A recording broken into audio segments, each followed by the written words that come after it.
Good morning, Raptor Freak. Alexiot's here. Sunday morning. Oh, yeah, baby. Oh, yeah, baby. Oh, yeah, baby. We sweep the NBA champions. We swept them this year. Three wins over Milwaukee Bucks, who were the NBA champions. And after Friday night, getting what we got yesterday was so good. Oh, my gosh. What an amazing day. Darren, yes. Good morning, my friend.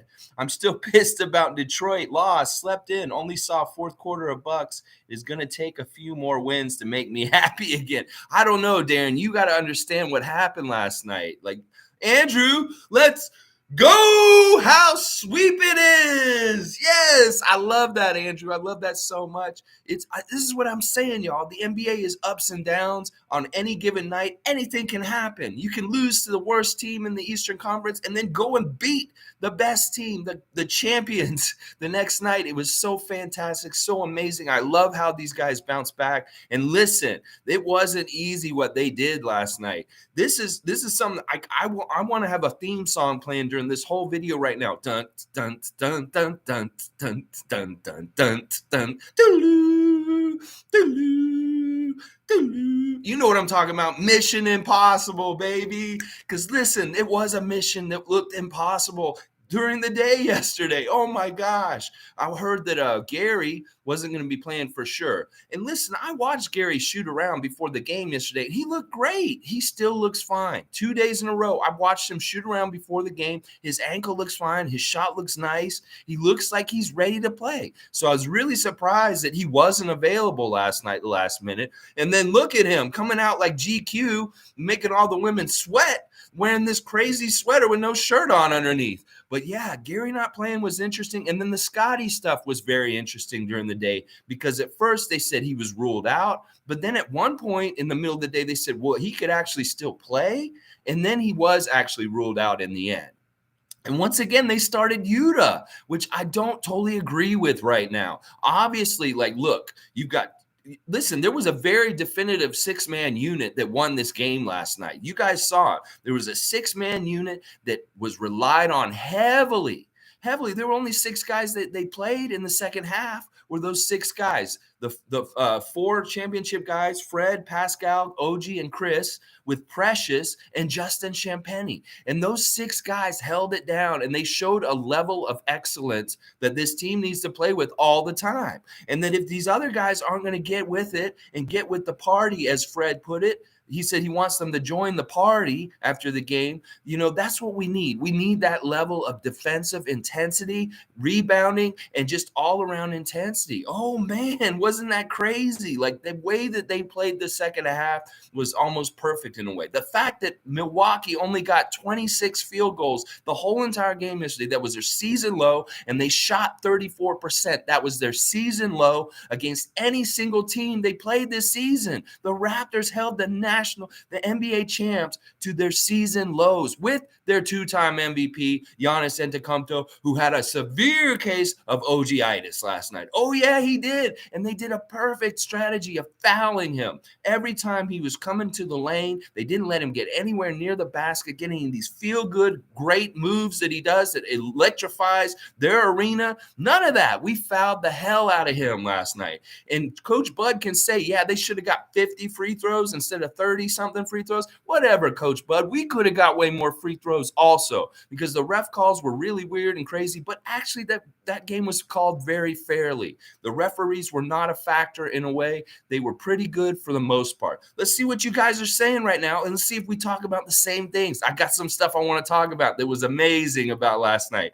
All right, yeah, Darren, I love it. Grr. Listen, Darren, do yourself a service and watch that entire game. Specifically in the first quarter when you see what happened with Bobby Portis Jr. This is a very essential, important viewing for Raptor Freak cult members. You need to go and watch and see exactly what happened because a trigger happened. A switch happened because Bobby Portis came and he brought that bully bullshit once again into this game. And he was doing it right from the start. There was one play where he came and he pushed his shoulder into Pascal underneath the basket after a play was over. He came and he just bumped him with his shoulder. And then on the very next play down the court, he came right into his face after Pascal made a shot. He walked right up to him and got right in his face. And the refs ran over and they're like whistling, like, no, get out of here. And then there was a little bit of,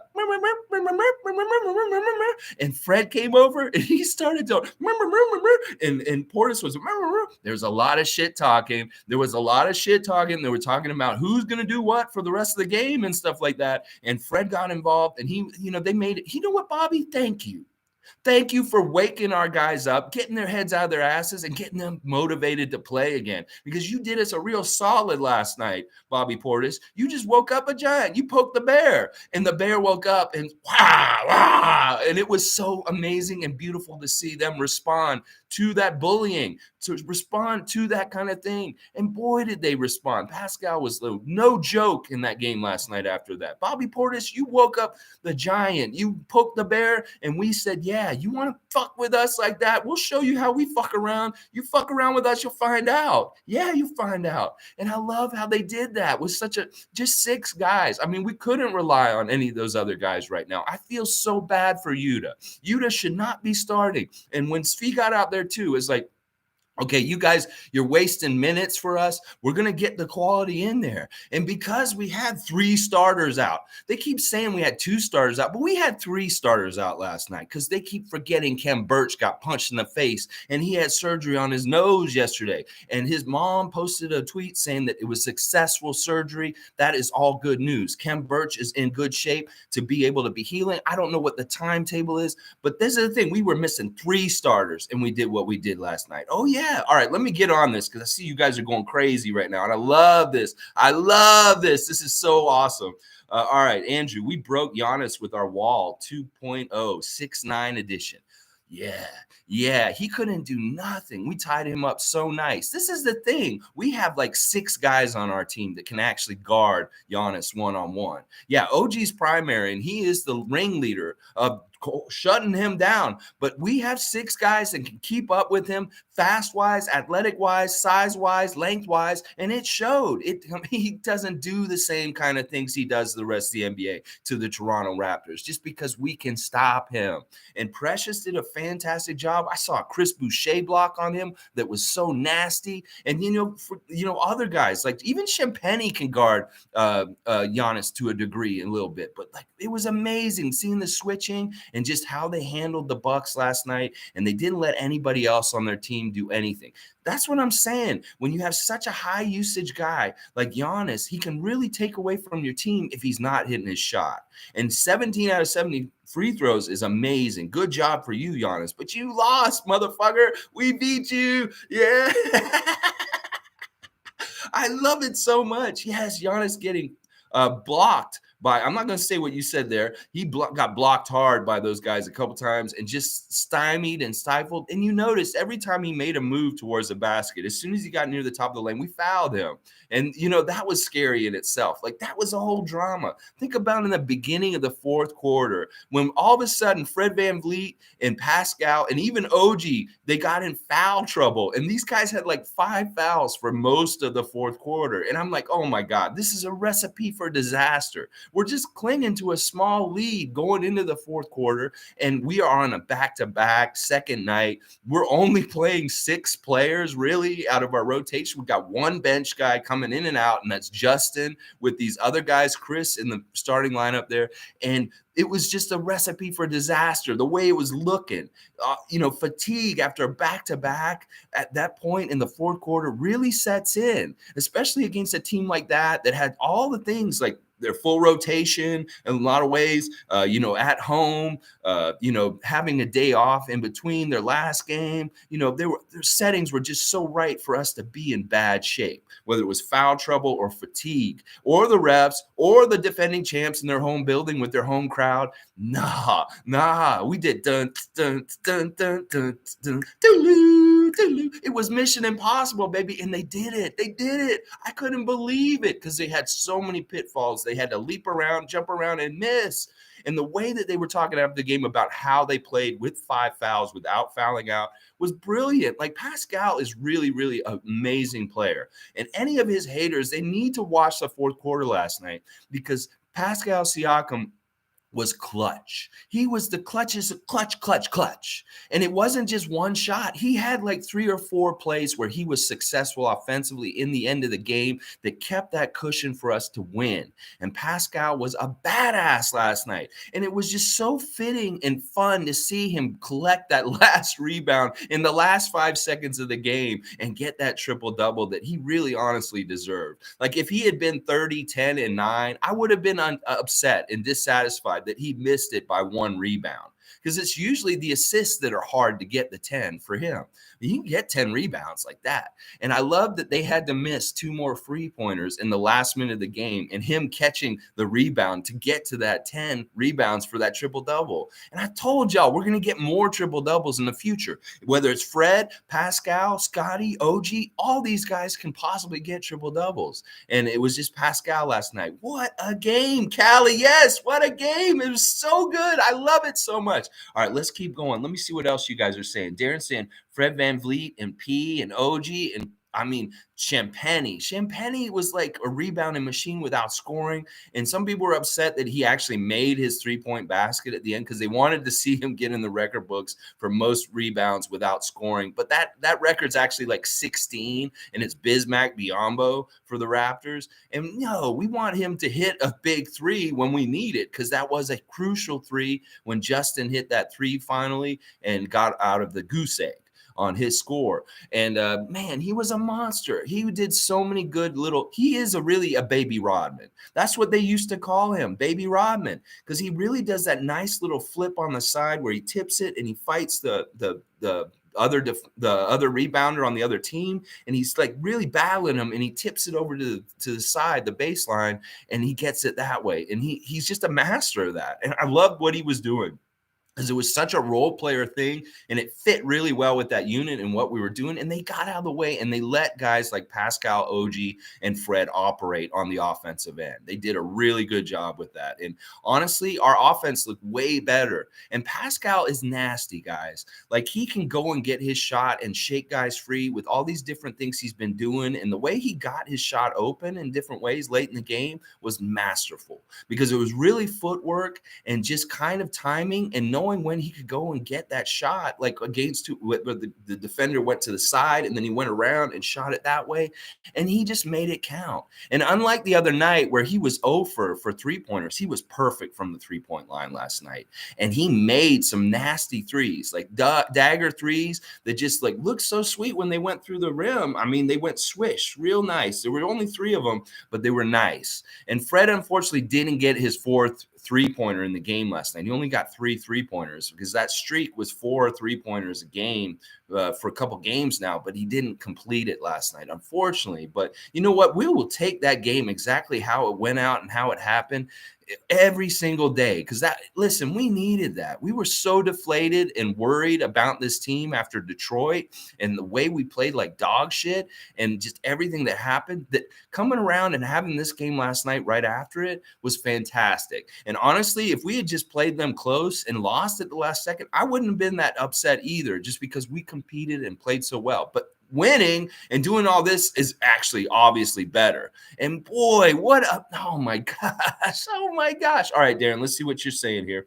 Okay. Andrew says Nick was running a playoff rotation, probably pulled out the 2019 Eastern Conference playbook too. The defensive way he plays Giannis. Yeah, the wall, the way they were playing was fantastic. I love Precious so much.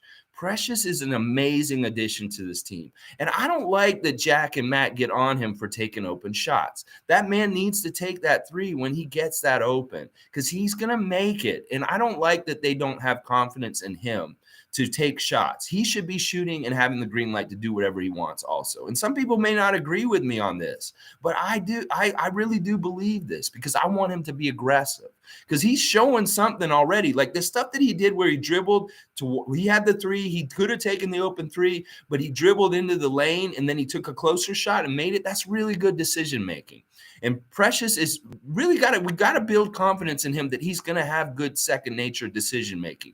And he showed it last night. And I don't want people to think that he's like, a lot of Miami fans think he's just garbage around the basket. He has a really low field goal percentage. He's not a good shooter. That's bullshit. He's going to grow into becoming a better shooter. We just need to foster him and give him the confidence. And to me, because he does so much on the court, whether it's energy wise, defensive wise, rebounding wise, block shot wise, everything he does on the court makes up for whether he messes up on offense or not. Like, I want him to have the green light like Scotty does. I want both of them to be aggressive and look for scoring. And if he looks absolutely awful, like he's really messing up, or turnovers, like dribbling the ball off his foot or just making poor choices, yeah, okay, stop him. But for me right now, he's showing that he can do things correctly and make the right decisions, whether it's passing out when he can't make the shot or getting closer to make an easier shot like he was doing last night. So I'm not on this train that says Precious needs to be limited with what he's deciding to do on the offensive end. I think he should have free reign just like every single one of the other main guys on the team, because he can shoot the three. He can make short mid-range, and he may be better from mid-range than he is right next to the basket with his bunnies and stuff like that. So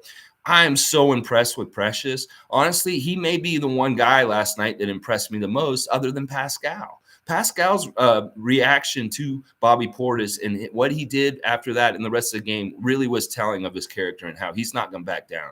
Because that's what Fred said. At that point, when Bobby Portis was trying to punk them, it was like, you have to make a decision. Are you going to allow it and just allow yourself to be that kind of, subjugated person? Or are you going to stand up to them and try and do everything in your ability to show them otherwise, that you can't push us around? And boy, did they respond and do something. Because really, honestly, I don't know if we would have responded or won this game without Bobby Portis being an asshole in the first quarter. I'm not lying, because we had no fire and we had no confidence, and we weren't playing for something. It's almost like he gave us something to play for. And he really kind of fucked up when he did that. So I love it. I love it. Thank you, Bobby Portis Jr., for being such a knucklehead and a bully, because you really woke our team up. And it was a beautiful, glorious thing to witness. Oh, yeah, it was. All right, let's keep going. All right, Darren saying Nick Nurse is pissed at his bench. I think Svi and Yuta are looking off. They're really looking off. The confidence is bad. Like I said yesterday in my preview for last night, these guys need to watch out, because some of these guys are on the fringe of making the NBA or not making the NBA.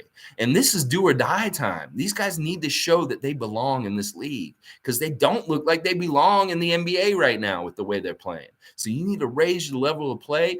I'm saying this to all these bench guys. Now, Justin looks like he's good. In fact, I think Justin, if we don't have our guys back tomorrow for Miami and we have the same crew that we had yesterday, I think he needs to be starting in that small forward spot with the regulars. Yeah, because he gives you a lot of good quality in his minutes, and he doesn't mess you up either. He does a really good job sealing your defense with the other guys. So, to me, Justin is like our best bench player right now, which is crazy. I wouldn't have thought that at the beginning of the season, that Justin Champagnie would be our best bench player at this point in the season. And he really has been. And these guys need to watch out. They need to make every single open shot they get. They can't mess around, and they can't be in their head. They got to just be automatic and shoot it. And that's like Yuta, Svi, Malachi, and even Delano to a degree. Although Delano's not really in the hot seat as much as those other guys. But they really are on the hot seat, those three that I just named. Callie, yes, I was a little worried too, but I wasn't, because in a way, yesterday we had nothing to lose. Everybody expects us to lose to the defending champions in Milwaukee with Giannis Antetokounmpo. So it's like we lose. That's what they expected. But boy, when you allow yourself open to the realm of possibility and positive thinking and what could happen, good things happen. And that's what it was. And I love that Michael Grange asked Fred after the game, he's like, going into the game, you were having such a bad game the day before, and you're going in against the defending champions in their building. How did you think you could win? And Fred's like, motherfucker, I always think I can win no matter what. We're not here to waste time. We're not here to be like, yeah, we're going to lose or something like that. I love his answer to Michael Grange. And, and Michael Grange, you've been around for so long. Why are you asking dumbass questions like that? You know, Fred does not play to lose. So it's like if he's showing up to the game, he's going to put it all on the line and put it all out on the floor and try and win. So that's such a dumb question. Don't even question the integrity or character of this team about how they go about winning and whether they want to win or not. And even if the odds are stacked against them or something like that, they're going to try. They're going to try. And you know what? They'll make something happen where it doesn't seem like anything is possible, like last night. And that's what we saw. I love that. All right. Darren saying Coach Bud out-coached again. Yeah, it's weird. Like, you know, in a way, Detroit could say they own the Milwaukee Bucks by proxy because they own us and we own Milwaukee. So Detroit, kudos to you, Coach Casey. You own Nick Nurse, who owns Coach Bud. So that's kind of how it goes right there, right now with this whole thing. And I love it. I love it so much. Bud is such an idiot. Like, even after the game, he's saying we could have gotten 50 more free throws, you know, the way they were fouling us and stuff like that. Listen, they swallowed the whistle a lot last night, and they called a lot of weird touch fouls also. But thank you, referees, for not taking out one of our crucial main guys with 6 minutes to go with some bullshit foul for 6 fouls and Pascal or Fred's out. That was walking a tightrope. That was a very dangerous game they were playing last night because one more foul and one of our main important guys that are supposed to bring it home for us could have been out. So that was how scary it was to me because it didn't look good. Because when you have 2 guys with 5 fouls with like 7 minutes to go in the game, that's not good. That's not good at all. And kudos to both those guys and Nick Nurse for changing the defensive scheme so that they were off the ball at that point. In the fourth quarter, if you notice, Fred and Pascal didn't actively guard Giannis or anybody who had the ball operating. They were kind of guarding the off-ball guy to save them from getting that last foul. And it was perfect, and it worked really well, and it allowed Pascal to have the time at the end of the game to make those clutch baskets and bring the victory home for us. And boy, did he. Like, listen, he's been so criticized for not doing well at the end of games and us losing games for not executing and making his shots in important moments. And boy, did he do that last night. And we need to give him respect and kudos just for that, for all the grief we've given him for not doing it in games before. And in a way, that shows the growth and what he has done in his career, that he's gone from failing in clutch moments and missing big shots like that to not only making one big shot, but he made, like I said, he made like 3 or 4 huge shots in the last 5 minutes of the game to really take this victory home for us. It was clutch after clutch after clutch. And I love that. I love that he got that success, and that, you know, people will need to take notice that he is a force in this league. He really is. They tied up Fred real good. Fred couldn't get loose to get his threes at the end and try and take it home for us. So Pascal had to do it. And he really did a good job shaking them loose and getting good open shots and getting close shots. And they looked really good shots, like right through the basket, like nothing around the rim, right through the net. Let's keep going. Let's see. Bud said that, yeah, he said that he thought the Raptors should have given them more. Like, they fouled them so much that they should have had like 53 free throw shots instead of like 30. It's stupid. It's like, whatever. We could have gotten a lot more calls also, obviously. So, yeah, Raps should have had more calls. Justin being shoved. OG had calls that were not fouls. Proud of the boys. Yeah, we just played it right. We played it well. Giannis, honestly, he's weird. Like, he is really talented. He should be MVP and all this kind of stuff. But in some ways, there's something that he lacks. There's something that he lacks as a superstar. Like, maybe he doesn't have a certain level of heart in some way or something. I don't know what it is about him.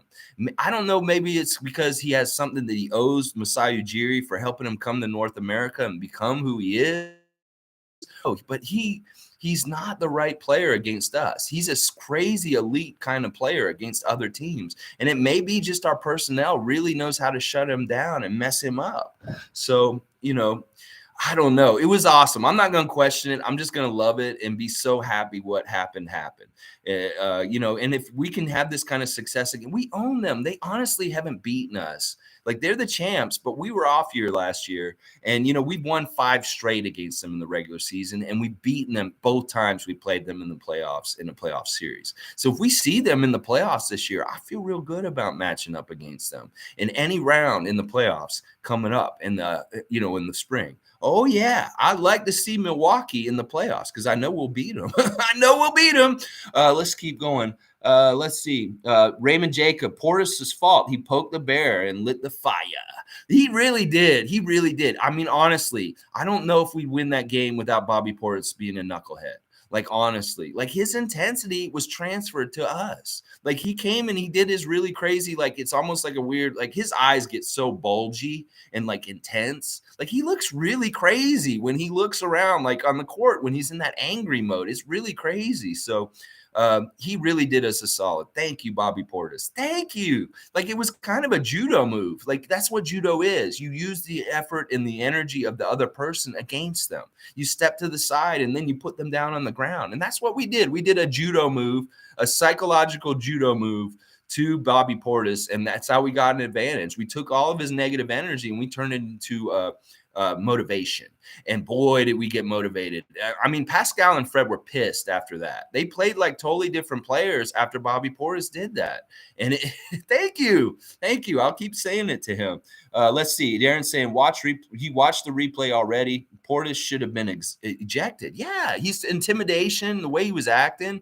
You know, there's no place in the game for that. I understand why players do that is because they want to gain an edge. He wants to try and stop Pascal from making shots by intimidating him, bullying him.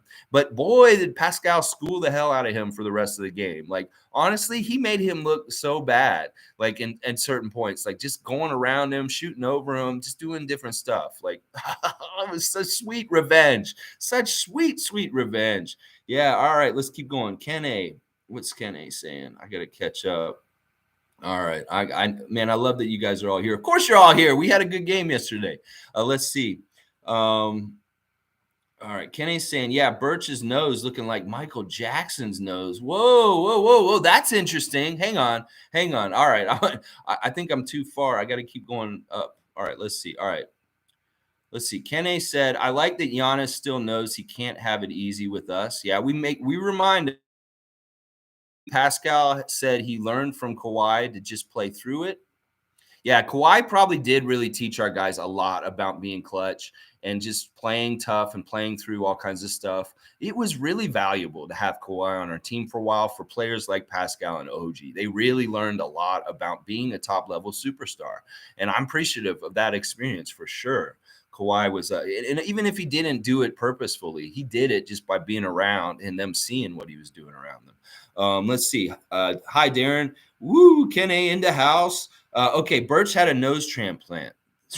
That's what Darren and Kenny are talking about. Yeah, Birch's nose looks like Michael Jackson's nose now. I gotta see this, y'all. I don't know if this is true. Like, they took his nose off and gave him like a little pointy nose, like Michael Jackson. This may be really weird, like what happened with Birch. I hope that he's happy with his new nose. That's all I care about. I just want him to be happy, especially if he had his nose broken by Cade Cunningham. Listen, I went back and watched that play, and Cade smacked him pretty good on that offensive play where he went to the basket, made the basket. They didn't call anything. And meanwhile, Ken Birch has a broken nose and he has to leave the game and he's out for us for a while. Oh my gosh. But we'll have to see this new nose y'all are talking about. This is a very interesting development here. Let's see. Thanks, Darren. I love your what you said there. Gee, poor Birch can't catch a break this year. I know, this is awful. And honestly, we're at our best when we have Ken Birch. Our winning percentage with Ken Birch in the lineup is so much higher. He's such a stability to have in the paint, defensively, rebound-wise, all kinds of different ways for us. And I don't like him being out for any extended time. Hopefully, because the surgery was successful yesterday, that this is a quick bounce back and that hopefully he can be back and in a face mask for a while for the rest of the season and hopefully be fine playing. And that does kind of bode that way with a nose injury like that. You can usually still play because it's not your arms and your legs. You can still play, but it may be whether they're worried about him getting hit again in the face or something like that. He'll have to wear a face mask for sure, I'm sure, when he comes back. But hopefully he won't be gone that long. Like, he could be maybe gone just a week and may be back. But our record is so much better with him in the lineup. He's so crucial to our team, and I don't like it when he's not in. Like, he really helps us. He's a very important player to our team. And these big guys can, like, destroy us sometimes because he's not around, like Trey Lyles on Friday night. So, yeah, it's very interesting stuff about Birch and his nose right now. Callie's saying, honestly, was amazed our team had the gas to win after how hard they played.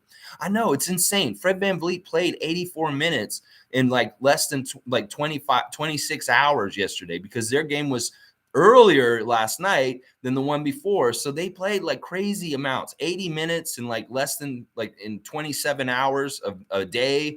And honestly, yeah, all signs pointed to them looking tired, not having their legs and their shots at the end of the game, but that didn't matter. Pascal was superhuman. Like there was at times where he just turned on the juice. Like that one point where he just like bursted and went to the lane and got fouled. And it went so fast. They weren't sure if he actually got fouled or not. And they actually challenged it. Like Coach Bud challenged whether there was a foul on Pascal when he made that really quick burst near the end of the game. And yeah, he did get fouled. They looked at it and they backed us up and gave him the foul shots. But yeah, it's amazing how much energy these guys and how much endurance they build over the season. And especially since you consider that they were out with COVID protocols just a couple of weeks ago, not very long ago, that they were sitting at home and supposedly conditioning is an issue. Well, I'm telling you what, our top guys, OG, Pascal, and Fred, their conditioning is at an all-time crazy high level right now. The fact that they could play these 40-plus minute games and play at that high level against the defending champions in their own arena last night was absolutely phenomenal. And it was, the writing on the wall was that we could see a close loss just because of the fatigue factor. And Callie, you're exactly right. They amazed me because honestly, I didn't think they could do that. I really thought going into the fourth quarter that all the settings, the way it was set up, we're going to lose. And then it was like, dun, dun, dun, dun, dun, dun, dun, dun, and they went out there and they did Mission Impossible. I mean, oh my gosh, it's like they were on the tightrope with the fouls. They were like I feels like so tired because I just got beat up by Detroit last night. And now I'm playing these guys and like, man, dude. It was Mission Impossible. I loved it. It was so amazing. Kenny, I was scared about all the foul trouble. Yeah, like it was so early in the fourth, the foul trouble. Like usually this kind of stuff happens with 5 minutes to go, but because of their strategy of fouling Giannis, which was brilliant, by the way, because it honestly did really take him out of the game in some ways, really frustrated him. And he had to make it at the line, and he was perfect at the line, right? Kudos to Giannis making 17 out of 17 free throws, but really, really stymied him. Didn't get any of these nasty dunks where the whole crowd just erupts and gets crazy and wild. That Bucks crowd was not a factor in the second half of the game because the Raptors kept a good cushion for most of the second half and were controlling the game. And I'm going to tell you what, those Bucks fans, they respect the Raptors. They're scared of us. And when they see stuff like that happening in the second half where Pascal and Fred are controlling the game over the Bucks, they know, they're like, man, the Raptors are good. They know to shut up and respect us and just sit there. And that's what happened last night. We shut them up. And I love that. We're not going to have fans in our building. We'll make sure it sounds like they don't have fans in the opposing buildings. Oh yeah. It was amazing. All right, Darren saying, yeah, freaking horrible for Kem. Kem has had some bad luck this year, whether it's the beginning of the season, having COVID and not being able to report to training camp right away, and now this nose thing. But hopefully this is not going to be that serious. Like I said, like a nose injury can be something that you can come back pretty quickly from. So I really hope so. Darren, I don't know why your ass was clenched, but anyway, 8-minute clench. Yeah, through the end of the game, like with all the fouls, honestly, only OG fouled out, and that was like near the end. It was inconsequential, and it was kind of important for him to make that foul at that time, so it wasn't like a bad foul. There were some dumb fouls, like Precious's foul on that 3-point play where they gave 3 shots to Chris Middleton for shooting the 3. That was kind of a bad foul. But listen, Precious, like I said, he had so few and far between mistakes to me compared to all of the amazing, great things he was doing. Like at times on the court, he was the one who was doing the hustle stuff for us, like chasing down the loose balls and just making sure that we get those defensive rebounds and stop them from getting second chance shots. A lot of that was Precious and Chris Boucher and Justin Champagnie. And like, honestly, those 6 guys, to me, I'm going to remember this game as the Milwaukee 6, that these 6 guys are 4 championship ring guys OG, Pascal, Fred, Chris Boucher with Precious and Justin Champagnie, they're going to be legendary in my mind. I'm going to talk about the Milwaukee Six in the future and how they did that with such a short rotation. It was really a six-man rotation with one guy subbing in and out and just giving these guys little breathers throughout the whole second half where they needed them here and there. It's insane that they were able to do what they did with how many guys, because they did so much with just six guys. It's amazing. The Milwaukee Six, baby. Woo! Yeah, it was awesome. Oh my gosh. All right, let's see. DJ Wilson needs some minutes. Why is he sitting? He's not eligible to be actually active on the team right now. Even with Kem with his broken nose, Gary out, Scotty out, we can't activate him. It's so fucked up. He can only be activated because of COVID hardship protocol. It has to be COVID related. And all of our guys have gotten COVID at this point, except for Chris Boucher. So unless Chris Boucher goes into COVID protocols in the near future, DJ Wilson's not going to get to play. And he's just there sitting. But you know what? I'm sure he enjoyed sitting there watching his former team that gave up on him get beat by the team he's sitting on now. So I'm sure he had a good time watching Milwaukee get beat. Yeah, because he was with Milwaukee for a couple of years and they just gave up on him and let him go. And that, that has to feel bad, and it's, that kind of thing is awesome to feel when you come back and even though you didn't play, but you're a part of the winning side. So I don't know. It's really weird that he's lingering around right now because it's honestly not realistic that he's going to get into a game again by the end of this 10-day contract that he's on, because I think it's almost up. Like he may be up on Monday or Tuesday or something like that.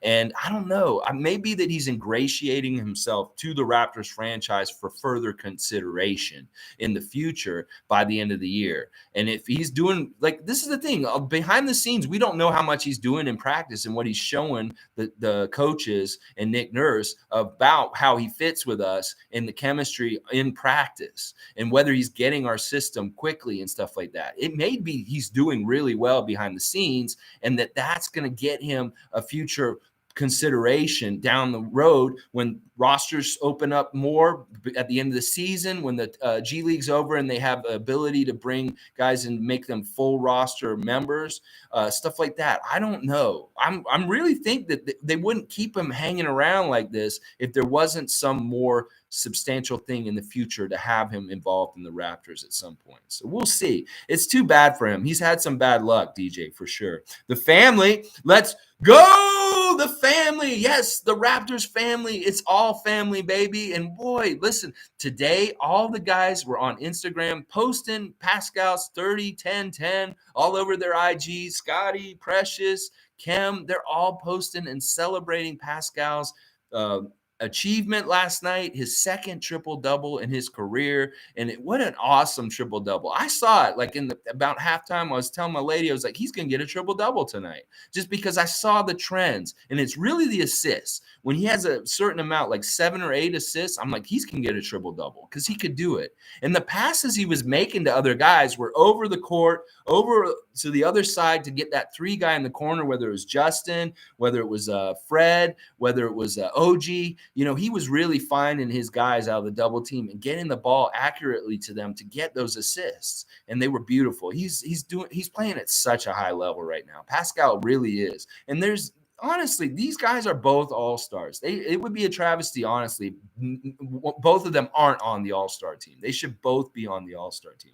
There's no ifs, ands, or buts. They are. Family just said it right there. I didn't even read that, and you're saying exactly what I'm saying. So that must be true. If you're writing it and I'm saying it at the same time, unless I'm subliminally reading it ahead of time. But yeah, Pascal's an all-star. We know he's an all-star. Family saying, yes, DJ needs some time. Yuta is bad. Put DJ in, please, Nick Nurse. I question bringing Yuta back so quickly from COVID protocols. Why can't you just say he's out for COVID conditioning still and have DJ in still during this time while his contract's still going, the 10-day contract? That just made more sense to me. Like he would have been somebody we needed in these last couple games and see if he could have gotten production and not had goose eggs like these guys are getting right now. These goose eggs are not good.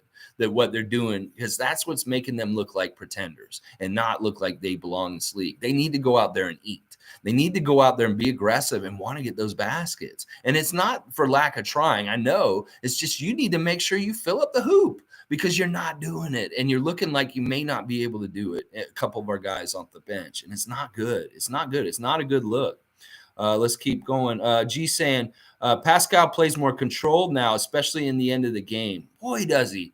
He really smart, methodical, measured, just like he really watches. I think this guy's got boundless energy. Like, honestly, both him and Fred should have just been dog tired. They should have been falling all over the place, but they didn't look like the tired people. The Bucks are such a weird team. Like, honestly, for them being champions right now and being one of the top teams in the league, they've got a lot of problems. Like, we really messed them up. Like, I don't understand how they played so horrible last night. They're supposed to be a really good team. They just beat Golden State. Like, what is this? But we beat them. Yeah, it was awesome. It was so good. Darren saying, gee, yes, he's playing so smart as well. He really is. He's intelligent. He's taken everything he's learned as an NBA player, and he's not really regressing. He's just adding more to the pot that makes him more and more complete and better and clutch and smart and just successful.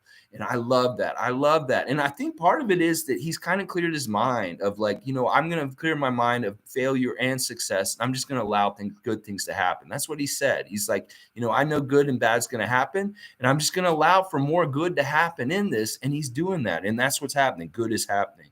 Yeah, his playmaking has improved so much, G.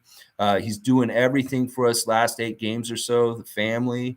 Yeah. Pascal is, honestly, we keep talking about he may be all NBA player at the end of the year. If he's not first team, he could be second team all NBA just because of his all round stats. Like a triple double is, not easy to get, and he's been, he got his second one last night.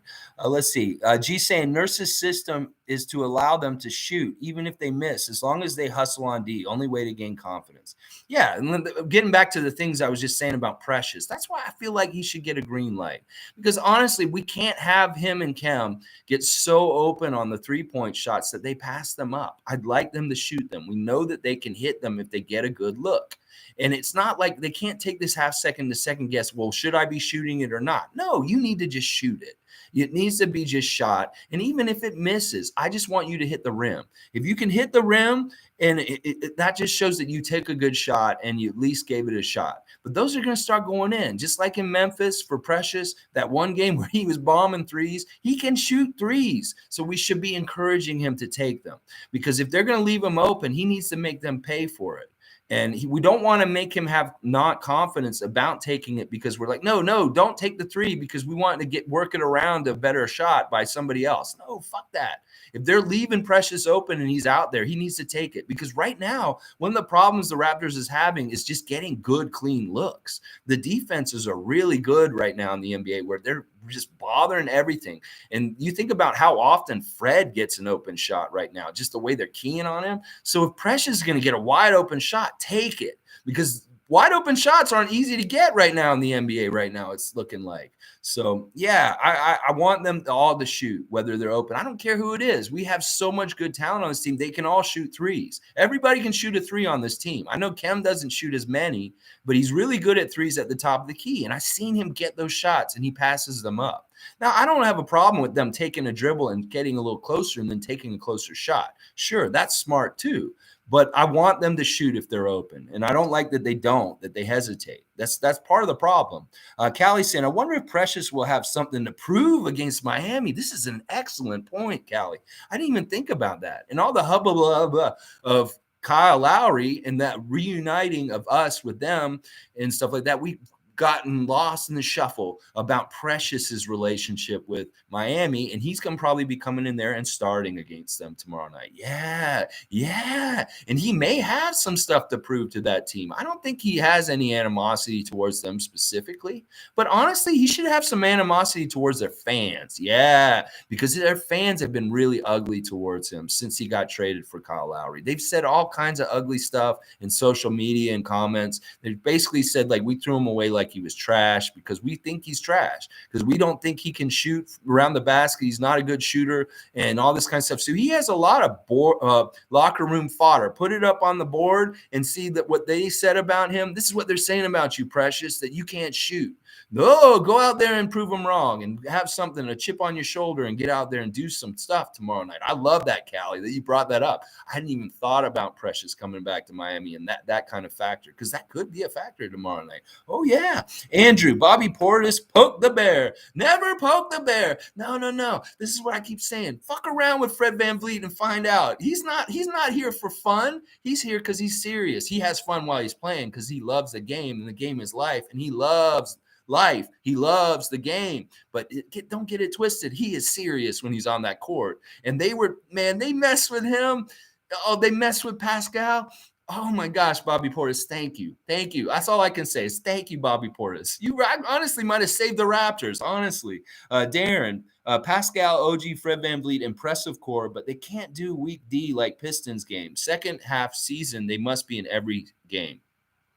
Listen, hopefully there's a knucklehead on every single NBA team going forward. We just needed Bobby Portis in every single game. Some guy, and even Matthews was part of that too. Yeah, Wesley Matthews was part of that talking trash and that swagger and all, that little thing he does when he shoots a three and he makes it. I don't know if he's doing I don't know what he's doing. But anyway, those guys were talking mad trash, and that motivated our guys. And we didn't have that in the Detroit game. I don't understand why we didn't get up for that Detroit game, why we were so flat, why Nick Nurse didn't prepare us guys to know you're walking into a bar fight and they're going to sucker punch us as soon as you walk in the door. Like you were walking the door and Beef Stew's going to go bam and punch your ass right when you came through the saloon door. Yeah. And we weren't prepared for that. And honestly, we didn't react to it. We didn't adjust. We didn't do anything to try and fight back. And that's why I was so upset about Detroit.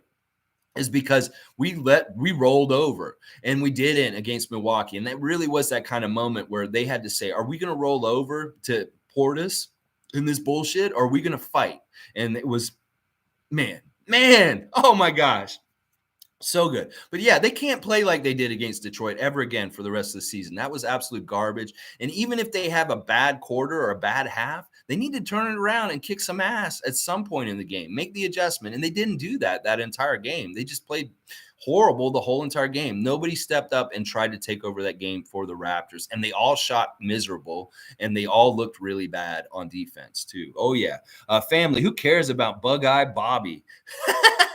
I mean, seriously, his eyes are intense. Like, he's intense. Like, where are the memes about this man? Somebody needs to meme the hell out of him. Get that man with his bulging eyes and his look and looking into, like, Pascal's, and make some funny memes, y'all. I don't know if any of y'all are meme makers, but we need to meme the hell out of Bobby Portis and just make this a hilarious thing about what happened. Like, this Raptor Devin Booker thing this past week has been hilarious. Well, let's make this Bobby Portis popping out eyeball, I'm in your face, angry kind of thing, and just write some funny caption. I love it. I want to see these on the internet. I really do. I want to see Bobby Portis memes very quickly. Marlon Toby saying, we locked down Giannis. Yay. Headband P was clutch last night. Man, yes. Yes, we locked down Giannis. Giannis was frustrated. I don't know what's going on with Giannis. He just doesn't look the same when he plays against us. Like, honestly, in a way, because I only watch Raptor games, I don't have as high opinion of Giannis as the rest of the league or any other people in the NBA, because I only see him play the Raptors. And I see him as he is against the Raptors. And to me, he's stoppable. To me, he's amazing, freakishly good talent, but to me, he's stoppable, and there's some things he's lacking as an NBA player, and he has some Achilles heels, and we obviously know them, and we just execute and hold him to those Achilles heels where he can't do shit against us. And I love it. We'll call it OG-itis. Like, he had some OG-itis last night. Oh yeah, he suffers from OG-itis. He's gonna have to go get his prescription in the morning for OG-itis because he had it hard case yesterday. I loved it. I called it too. I want to see OG-itis on whoever Miami has tomorrow too. If Bam Adebayo's showing up tomorrow, I want to see some OG-itis on him. Oh yeah, I love OG-itis. Darren saying we need to have that sort of consistency. I love both Suns and Bucks games. Yes, it's so weird. We have these bookends of amazing games against the two championship teams from last year that were in the finals. And then in the middle, we have this dog shit pile against Coach Casey and Ed Malloy and that bullshit. It's amazing. It's honestly shows a testament to the NBA season and how there's ups and downs, and you just can't predict anything. That on any given night, a shitty team can beat a top team, whether it's the Thunder beating the Nets or the Pistons beating us. And then on any other given night, a really bad team a team like us that's in trouble can come back and beat a defending champion like Milwaukee last night. It's like, you don't count yourself out. Each night is different, and you just got to come in and wipe the slate clean and just try again. And boy, they did that. They had a short memory, and they were like, what? We weren't this dog shit team that played against Detroit last night. We're a totally different team. And they came out and proved it. They really did last night. It was an excellent game all around. Some people are saying our best game of the season. I might not argue with that, considering all the factors and what happened with that. So it's like we went from our worst game of the season to our best game of the season all within like 24 hours. It's just insane. It's insane. Oh, man. Darren saying, I didn't like the first quarter tonight. Yeah, we didn't start right again. We didn't. And it really was Bobby Portis jumping our jumper cables in our car. And it got a spark and got us going again, because we still had that same kind of energy from the Detroit game. And it was kind of like, put up or shut up. I'm in your face. I'm trying to intimidate your best player, Pascal Siakam, your best scorer, because I know that if I get in his face and I get in his head, maybe it'll mess up his shot. And boy, did it not. I think you made his shot even better, Bobby, when you did that, because he got motivated and he started hitting stuff left and right, whether it's his 3 threes that he made perfect from the field, and then like the 10 rebounds, 10 assists. Oh my gosh, he did have 6 turnovers, but whatever. I'll look past all those turnovers because those guys were playing so much and they were so tired. They were going to turn the ball over at times, but it didn't kill us. And the free throws, still a huge problem. Missing free throws left and right, but we still win. Like, oh my gosh, we shot 55% from the free throw line again last night. This is awful. These are places where we can get better as the season goes on. Just really focus on making your free throws, guys. Stop missing them. It's horrible. I hate it. I hate it so much. Let's keep going. Okay, what are you saying here? Yeah, the missed shots and the free throws, really bad. Yep, Darren just mentioned them there. Darren's also saying, it is time for them to step up and be the team they should be every game. They need to show that heart of the champion every game. We're on this 5-game road trip, and I said I'd be happy if we get 3 of them. Now, would you have thought out of the first 2 that the first win would be the one against Milwaukee and not Detroit? No, you wouldn't have thought that 3 days ago. But that's how it is. Like, now we have 3 games left on this road trip. I'd like to get 2 out of the last 3. So it's Miami on Monday, Dallas on Wednesday, and then Friday we play Washington. And I know the Washington game's probably the most gettable out of those 3, but you know what? Miami's in trouble. They played last night also, and they got beat by Philadelphia pretty good. And they're having a couple of issues. And I think that they may have a little bit of an issue if Bam Adebayo comes back tomorrow. Because listen, there's always this meshing in of guys coming back. We saw it when Pascal came back at the beginning of the season, that we lost some games just trying to fit him back into the scheme of things in the flow of our offense. And that may be what happens tomorrow. If they try and bring Bam Adebayo back tomorrow, he may kind of stick out of like a sore thumb. There may be some problems with his conditioning. There may be some other different things like that can contribute to Miami not exactly gelling correctly tomorrow. And that's what I'm hoping. Go ahead and bring Bam back, and let's see what happens. But, they're in a bad place. They got outplayed by Philadelphia pretty bad last night. And, we could continue that for them. So Miami's kind of slumping in a way right now. So it'll be very interesting to see how we play against them. I honestly, the compete factor between Fred and Kyle tomorrow is just going to be a joy to watch by itself. That matchup, Fred VanVleet versus Kyle Lowry, that's like heavyweight fight, like main event kind of stuff. And I can't wait to see it. I'm so excited to see this Miami game tomorrow. I'll do a proper preview tomorrow, but I'm already licking my chops at the prospect of the Raptors being a higher team. Like, think about this. I think Gary's going to play tomorrow, guys. I really think Gary will be back for the game tomorrow. And if we get Scotty back also, because Nick did say he was only going to miss 1 game. So it's 1 game was yesterday. He missed the game yesterday. So hopefully Scotty's back too. And this could be a really nasty game for Miami. If we come back, we show the kind of attitude we had yesterday with these 2 guys coming back with us. it's only going to get nastier for the other team. So I'm real excited about Miami. Bring on more games. And you're right. We need to have this kind of level of attitude and championship kind of like mentality in every single game. We can't play to a lower level anymore for the rest of the season. We can't have another repeat of the Detroit Pistons game on Friday night ever again for the rest of the season. Every single game, heart of a champion, Rudy Tomjanovich. I hear you, Darren. Marlon Toby saying, I want Phoenix to drop 50 on Detroit and KC tonight for our loss. I'm still upset. Hang on, it jumped ahead. I'm still upset. Oh, but man, you guys are way ahead. I'm going to have to really speed up here. I'm still upset about that one, but this one makes it better. Let's go. You want to see Phoenix kill Detroit and Coach Casey tonight? I don't have any ill will against Casey. Honestly, I kind of want them to continue to do well. I want Casey, I want us to start beating them when we play them, but I want Casey to succeed. And you know what? I can't get mad at him for being raw against us, like for feeling how he does, because that's natural. If I was him, I would feel raw about things too. And he says he doesn't feel raw about it. He said there's no animosity or anything like that. And he may be partly right, but I think that there's still something deep down inside. There's still there. He's not totally being honest. Andrew, I bet Bobby Portis has a dartboard with Pascal's face on it. He really seems to really specifically hate Pascal or want. I don't know if that was part of the game plan. Like Budenholzer's like, Bobby, you really got to get in Pascal's face and intimidate him. Give him that bulgy eye. I don't know. Maybe that's what they're saying. They're like, that's part of their game plan, because sometimes people will do that. Now, one of the interesting things that happened again last night, which I completely love, and Chris is doing this. He's at the Dennis Rodman School of Rebounding and Defense and just being a general pest.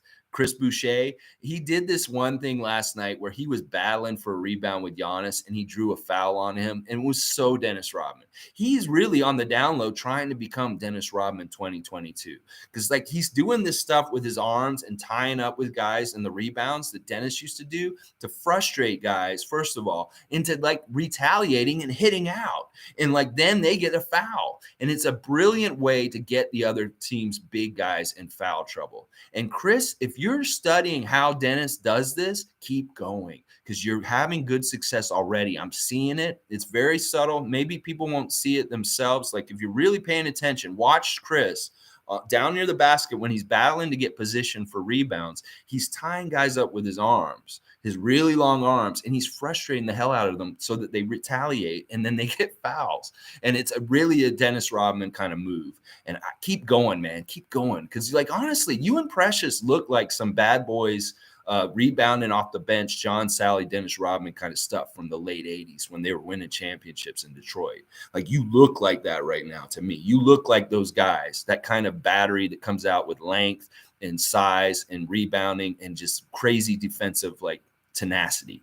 And I love it. I love it so much. Any kind of references to Dennis Rodman or the old Detroit Pistons bad boys that we can have in our current Toronto Raptors team, that is the right direction to be going in. Oh, yeah. Oh, yeah. All right. The family saying, I love Pascal screaming and one in Big Eye Bobby's face. A couple people were screaming the and ones last night. Bobby Portis screamed an and one at one point, just kind of probably trying to make fun of Pascal being so loud with his and ones. But the one that I loved the most last night was OG's and one. OG, oh my gosh. We saw a little bit of ferocious OG last night, like when he went to the basket on that one play and he dunked it, or like him. This is so crazy. That one play where the shot clock was running out and he just barely got the shot off and it hit the rim and it bounced off and he got his own rebound and he ran it in and laid it in after that. That was amazing, beautiful play, because it was like, it was really clutch because the time was running out. He couldn't do a whole lot of things. He had to let it fly.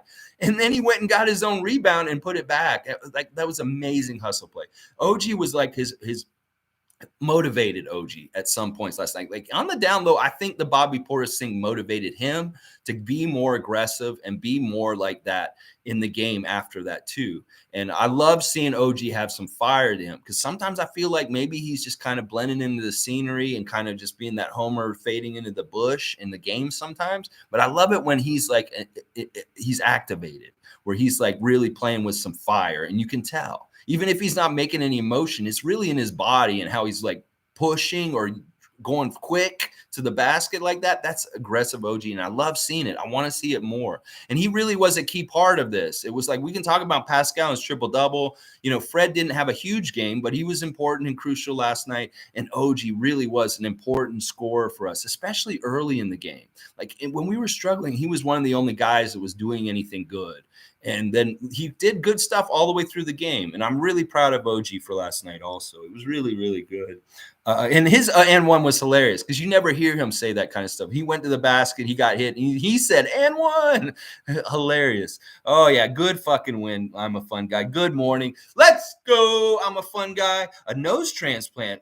Laughing my ass off. They're kidding around. You know what? I don't know. Because listen, this wasn't a normal kind of nose injury. Sometimes you get a nose injury and they say, okay, well, we can't do it. You don't need surgery. You just need to reset it and like let it heal. But when they actually have to get him to a doctor and a surgeon where they have to cut and do something to him, it's called surgery, then that's a little different than just getting a broken nose.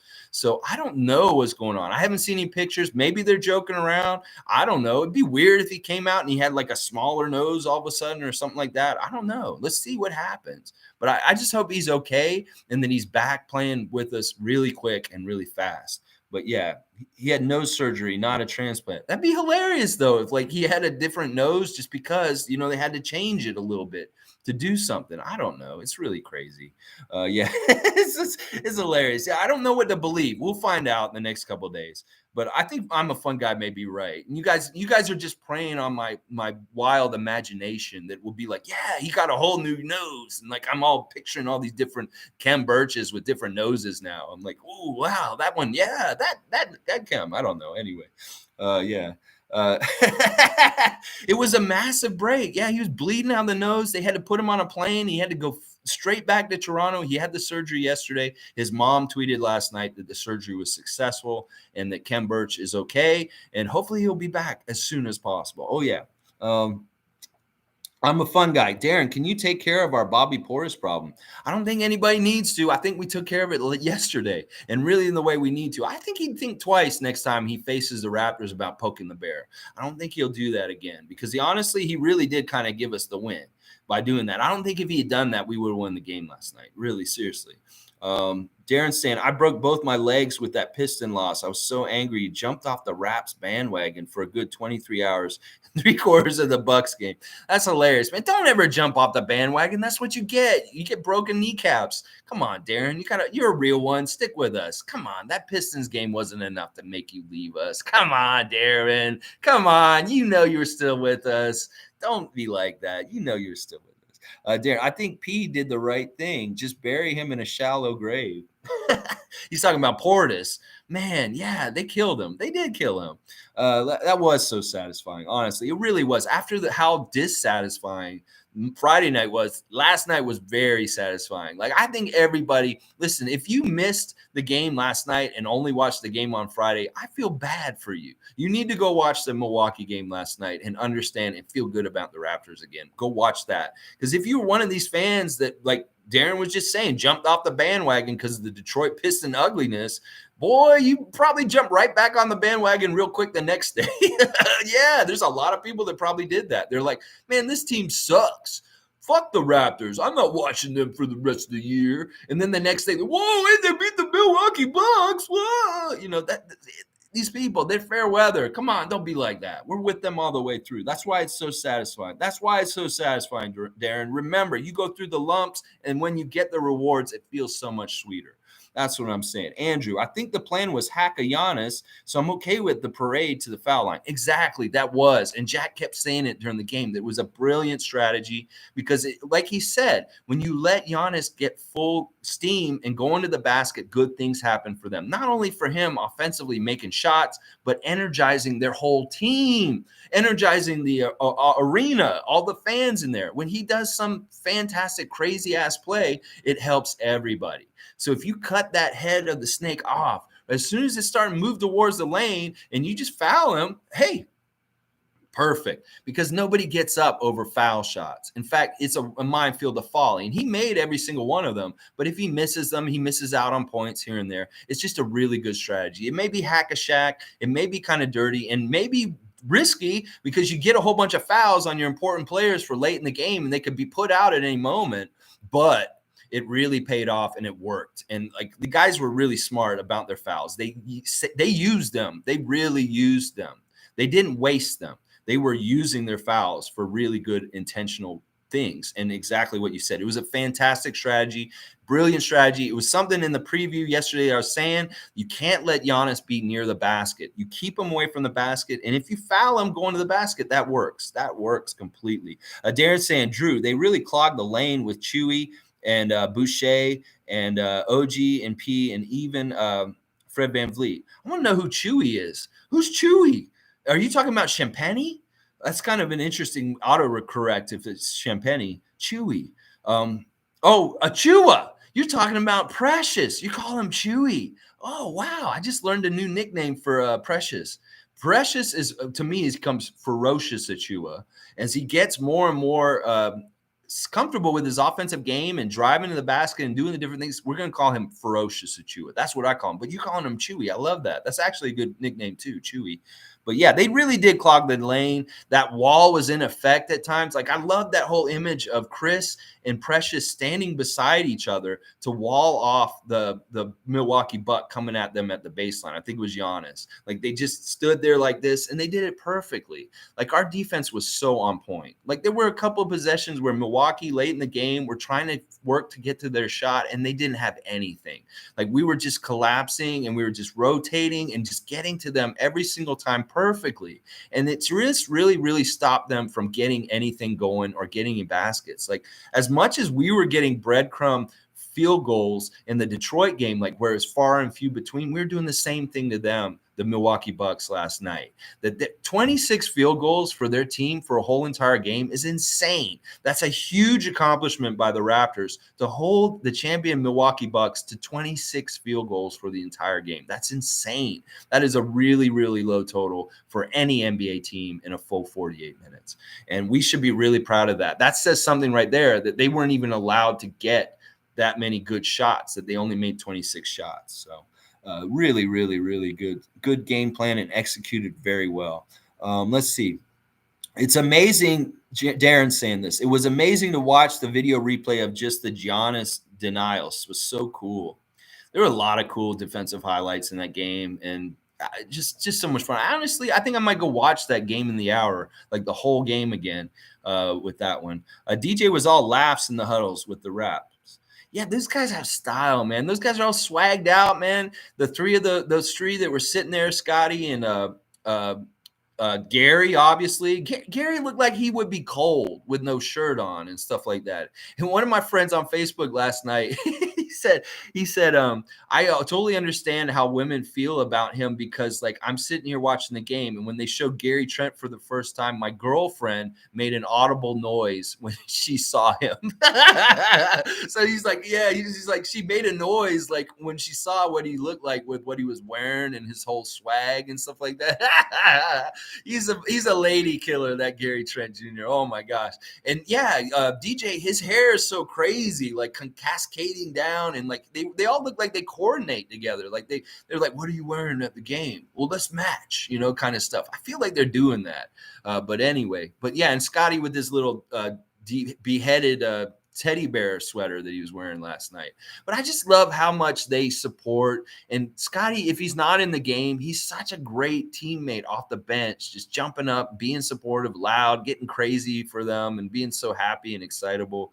I love that. I love that camaraderie off the bench and stuff like that. And now Scotty's back home today. He's in Miami. That's where he's from. West Palm Beach is basically North Miami. And, it's kind of nice that he gets to have some time down in his home territory of Florida today. And hopefully they don't do any South Beach living. We don't want them going out or doing nothing crazy tonight. They need to be absolutely correctly ready for the game tomorrow in Miami. That's always a problem when teams go to Miami, to South Beach, is that sometimes these guys, not our team normally, because our team's very professional, but there's other basketball teams that go to South Beach and they go out and they mess around and they have bad games against the Heat. Is actually on the down low a really kind kind of a home court advantage for Miami when teams have to travel to Miami. That nightlife, it can mess teams up. Oh yeah, but I don't think any of our guys will be out there. Hopefully, we'll see. Okay, let's see. Yeah, maybe they can go say hi to Goran because he's down there. Now they can go visit Goran, see how he's doing. I don't know what the. Anyway, let's keep going. All right, yeah, it says right here, Darren says, no wonder Giannis got all pissed and got those 2 late dirty fouls. Yeah, he was frustrated. He didn't want to lose. He's going to realize that he was going to lose the Raptors again. He was licking his chops. He thought after the game against Detroit, okay, yeah, I'll play this game, coach. I feel good. Scotty's not playing? Oh, even better. All right, yeah, I'll play this one. We'll win this one. Yeah, you didn't win. Yes. All right, let's see. Darren's saying they need to dump 19 million dead weight from Goran. It is hurting us being able to move new people in. The deal I saw yesterday that I really liked, and I don't know if this is even possible or could happen, was to the Spurs, Goran Dragic for Jakob Poeltl and Doug McDermott. And their contracts actually line up with that 19 million real nice. And we get Jakob, who we've talked about. We'd love to get him back. He's best friends with Pascal. He already has an amazing synergy with Pascal, Fred, and OG. And also, if we get Doug McDermott, that's a three-point shooter we could really use off the bench. And he's somebody who's killed the Raptors in the past. So if he's on our team, he can't kill us, right? So I love that trade. But this is really up to Popovich and what direction he sees the Spurs are going in, because they have Murray and they have White and they have some young guys that are really, really good. They could really try and still build around this core and keep going. But in some ways, maybe they want to dismantle it and just strip it down as much as possible. And maybe Jakob is telling them, hey, I'd love to go reunite with my friends in Toronto and get to play. And because, Pop is a nice guy and he likes his guys, he might help him out and get him that. But that seems like a lot. But also that 19 million comes off their books in the summer, and we get these new contracts of Jakob Poeltl and Doug McDermott.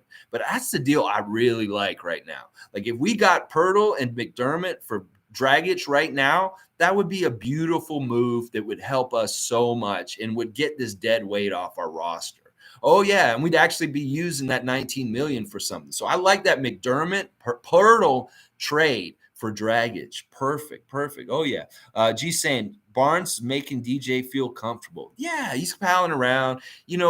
DJ fits. He's just a fit kind of guy with this team. I can tell because he's long and he has the physical attributes that can go with what we're trying to do with our system.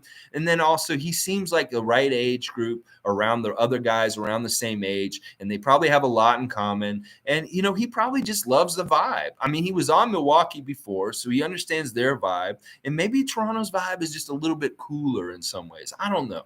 I hope that he sticks. Like, honestly, I really want DJ to be a part of our team going into the future.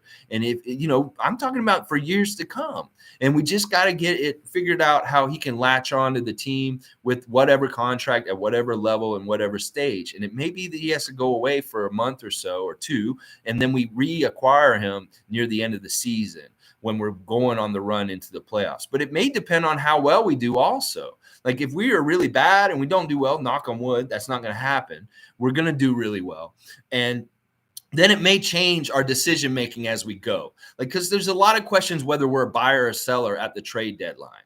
And I don't know either. And part of me is saying just stand pat, but part of me is also saying, well, if we can do something with Dragic like what I just said, that would be fantastic because that would be really big. G saying the Mavs waived the 7-foot center.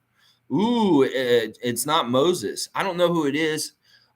There's a lot of centers and a lot of different guys getting dumped in different places like Taco Fall and DeMarcus Cousins. And, I don't know. We've got to trust in Bobby and Masai that they're going to make the best decision with what we can work with and what we have with our salary cap, with money and our roster spots and how many rosters we have open and stuff like that.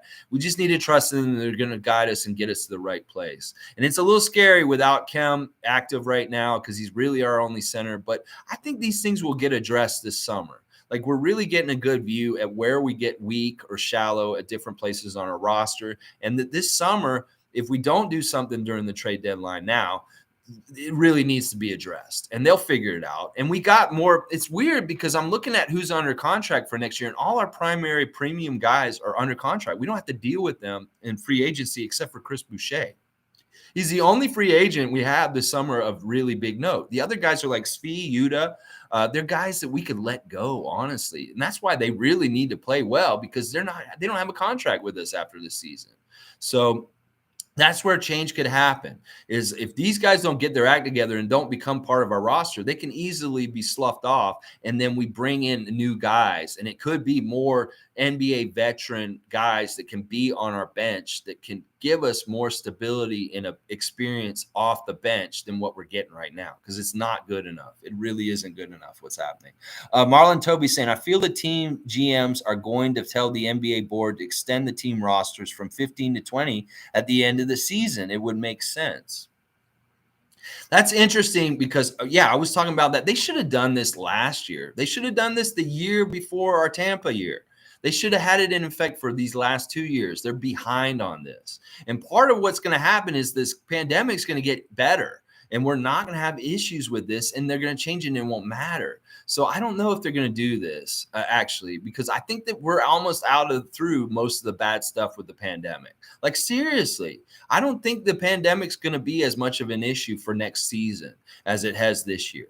God willing, because honestly, we're sick of all this 2-year crap with this coronavirus and all this bullshit that's been going on. We want to see the light at the end of the tunnel, and we want things to go back to being a little bit more normal like they were before. And I think it is going to get to that with boosters and vaccines, and just generally people are being smarter in this, and we're getting through it. It may take longer than we wanted it to, because we didn't all work together in some ways, but it's going to happen eventually, that over time these pandemics peter out and they go away. And I don't know if they'll do that, just because I think we've gone through the worst of it already. And if they were going to do that, they should have done it already. They should have done it last year, or maybe even the beginning of this year, but they didn't. So it is what it is. Okay, so the player that the Mavs dropped is Willie Cauley-Stein. That's tough. That's tough. He gives you a couple things, but also he's been people really dog on him and think he's awful. Like, the Dallas people hate him.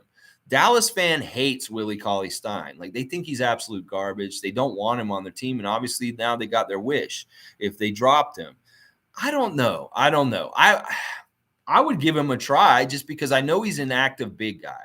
It may be that he just doesn't shoot well, and that's why they don't like him.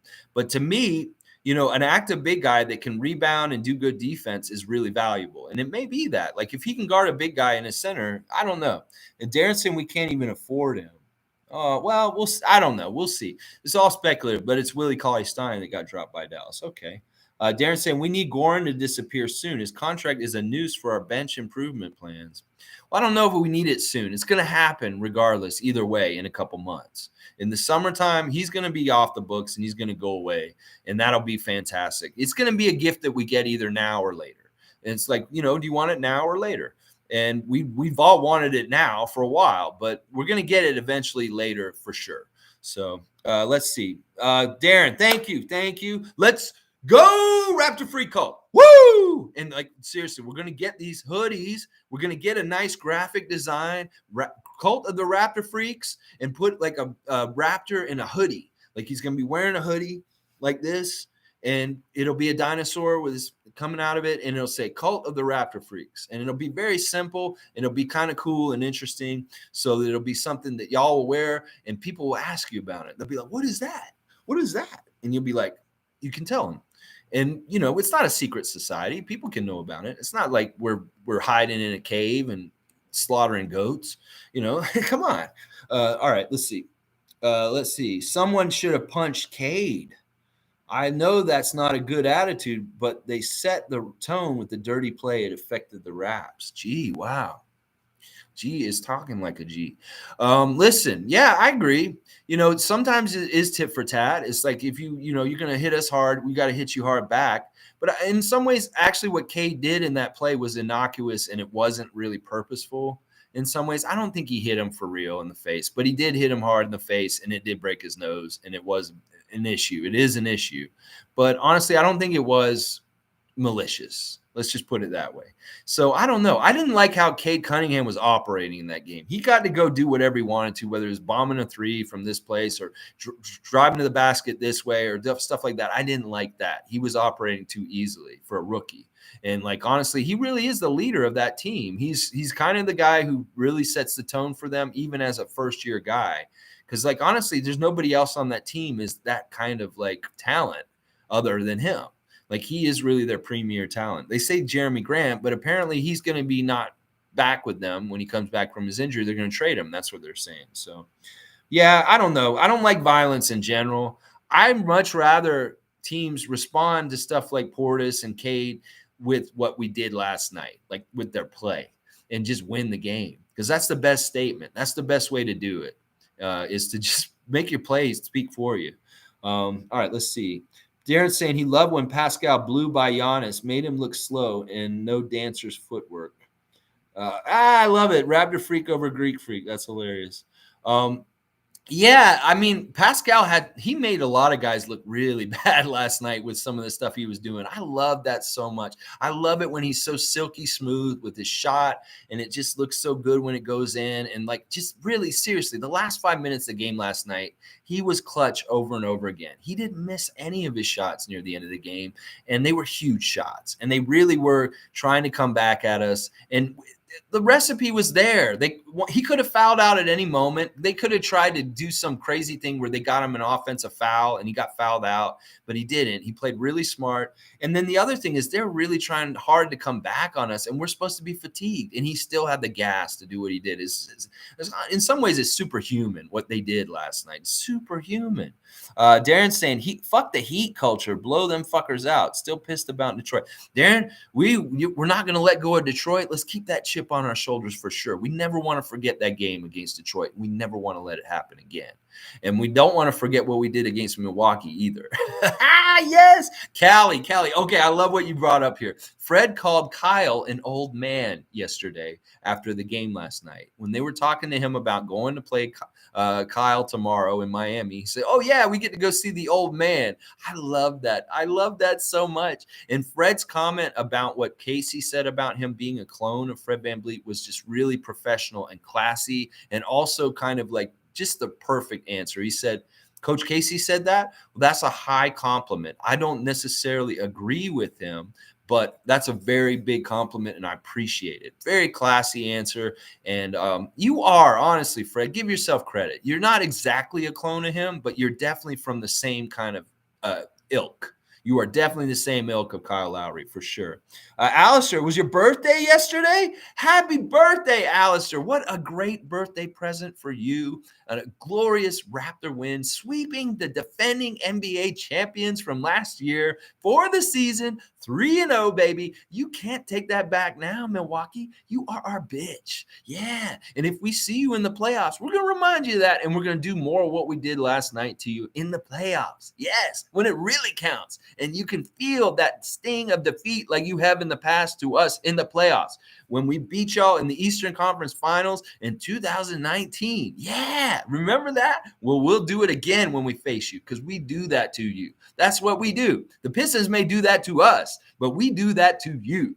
Yes. Happy birthday, Alistair. I hope you had a perfect birthday yesterday. I know that game was a part of it if you did. Oh, yeah. All right, let's keep going. Go away, spammer. I love that. Darren's still pissed. Darren, come on, man. Come on. He's saying, I want another 14-game win streak like we had 2 years ago. Ooh. Well, I know that our schedule is super, super tough. To get 14 wins going out for the rest of the season, maybe near the end of the season when we start playing some of these lighter teams again, like Orlando and, these teams that are really easy to beat. We can get on a good little streak then. I don't know. I'm not saying it's impossible for us to get a 14-game win streak, but I'll tell you right now, if it's going to happen in January or February, it's going to be super tough, because honestly, these 2 months are 2 of the toughest months of the whole season for us. There's so many road games. There's so many top-level playoff teams against us that it's going to be really tough. To get a 14-game win streak by the end of the season, I'd love to see it, but I don't know. But yeah, I love that talk. All right, let's see. Darren's saying shitty refs, shitty calls, shitty 1-point losses. I'm greedy. Give me 14-game win streak. He's like Cookie Monster that needs cookies. He needs Raptors win streaks. Listen, there were a lot of games this year that we lost that we could have easily won for whatever reason, whether it's guys missing games, whether it's referee calls, whether it's like Cleveland winning a game at the last second, some bullshit, that kind of stuff. There's woulda, coulda, shoulda, but we're exactly where we are, where we're supposed to be. And I love the fact that today we're not 2020 in our record. We're 21-19 because yesterday we were supposed to become 2020 and we didn't let that happen. That I love that we still have one game over 500, and these are going to be all crucial. And if you think about the journey that the Raptors have gone on since October with this team, and you realize where they are with this record, that's actually really good considering all the injuries, the COVID, playing without fans, with fans, all the different things, the factors. The fact that we're sitting right where we are right at this moment is fantastic. And honestly, it's very promising. Like, last week after the Detroit game, you told me we're going to play Miami on Monday. I'd be like, yeah, I'm really worried about this game. But after yesterday, I'm like, bring on Miami. I really feel like we can kick their ass. And it's going to be a tough fight, obviously, because Miami is Miami and they do different things really well, whether it's their young three-point shooters and, Kyle Lowry's with them now. So we got to think about that whole X factor. I love that Pascal said in the post-game interview last night, when he's going to play Kyle, he's like, I don't want him to get a charge on me. Or I don't want him to get a charge on me. Like, he's really worried about when he's going to go to the basket and Kyle doing his patented, like, flop over and him getting an offensive foul on Pascal. So he's going to be looking out for that. It's going to be hilarious. I love that. I love that so much. It's going to be very interesting. Darren, yeah, Chewy Achu. I like that. I like that nickname. I'm going to start using it if you don't mind. Darren said, no problem. Hope you had a great day. Raps win, Raps win, Raps win. That's better attitude, Darren. I can see you're already pulling out of the switch out of that Detroit mindset from Friday. Let's see. Alistair, Giannis is good. He's just too slow for us, though. And personally, I like Pascal's game better over Giannis. I think he's the better all-around player. Ooh, high compliment. They're very comparable in some ways. I mean, both of them scored 30 points last night. And that really is kind of the head-to-head big matchup when Milwaukee plays Toronto. It's Pascal versus Giannis. And of course, Giannis gets all the kudos. He's a golden boy. The NBA machine pushes the hell out of him, and they don't do that with Pascal. But I think you're right in some ways that there's something about Giannis's clunkiness, and he is a little slow in his bulk that you can kind of slow him down. Whereas Pascal's sleek and he can slither through. He can get through defenses better than Giannis in a way because Giannis is coming through like wide with his big shoulders and stuff like that. Whereas Pascal's kind of slithering through. Like I said, he gets through like 2 or 3 defenders and around them. And, I like that. And I also Pascal is a way better shooter than Giannis. Like, obviously, his three-point shot's way better than Giannis's. He's better at getting mid-range shots and hitting them, and they just look more silky smooth. So, you know what? I won't disagree with you, Alistair. I'm completely biased for the Raptors, obviously. This is part of what the cult of the Raptor Freak is all about. But, there is some real evidence for what you're saying for any NBA expert or any person that follows the NBA to possibly agree with you. And some people would laugh at that, and but they're ignorant and they probably hate Toronto and Pascal already. But, that's a good argument. That versus Giannis versus Pascal, it's a lot closer than a lot of people in the NBA would they wouldn't want to admit that it is a lot closer, that Pascal is the same kind of level player as Giannis to a degree. And they don't want to admit it. They don't want to agree with it. They don't want to face the reality of it because they don't want it to be true. They don't. Darren's saying he has only 2 gears. Giannis is either high or low. Yeah, I can see that. Like, honestly, it seems like he's really easy to prepare for in some ways. Like, in some ways, some teams have a really hard time preparing for him. But with our team, I think we already know how to just deal with him, like how to put him in a box, how to just put him away and make him ineffective for the most part in a game. And we really have a good formula for it. And I think we should just keep doing it. And like I said, sometimes I feel like they may be better without him against us. Like in those last 2 games when he sat out, that may have been on purpose because he's like, well, you guys can win without me. I don't want to play the Raptors. it's like, it may be getting like that with him. I don't know. Darren's saying bad footwork on D. And if you clog paint, he can't pass that well yet. Yeah. We got to remember how young he is. And in some ways, I don't know Like all these different top NBA guys, they may be really super talented and stuff like that, but there's different levels of drive.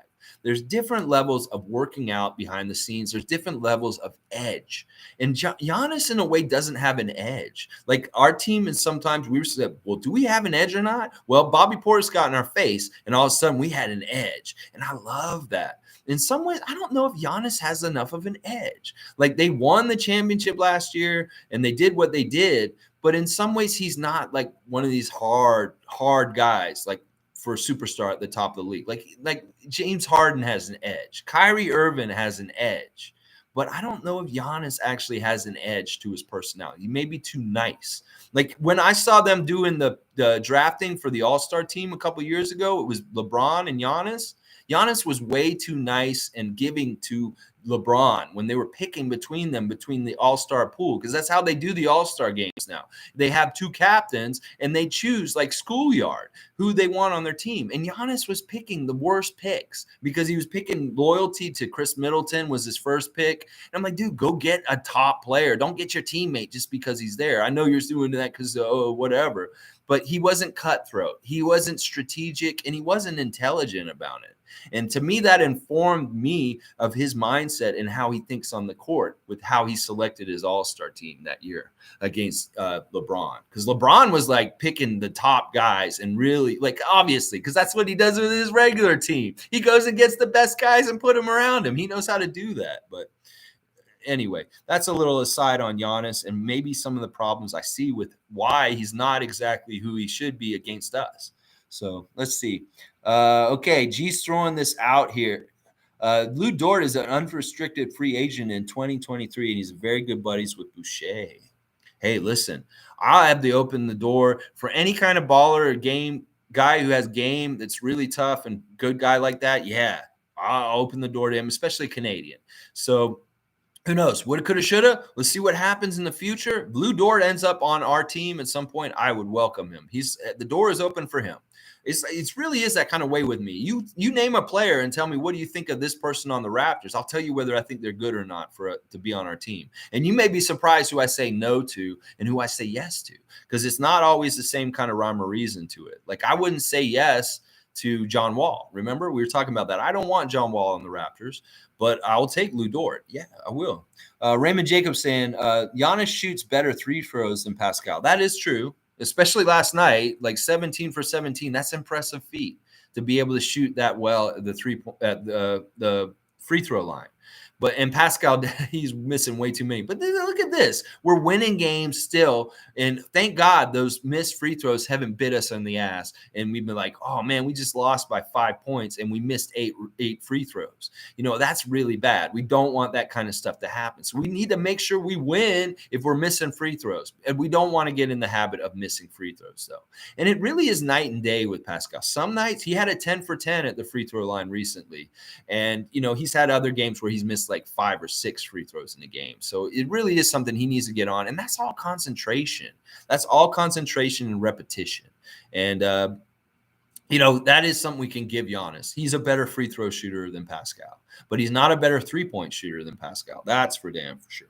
Darren's saying Dort and RJ Barrett, next generation Raps. Yeah, I honestly, let's do this. Let's just get Canadian guys on our team because they're less likely to leave because they're already home.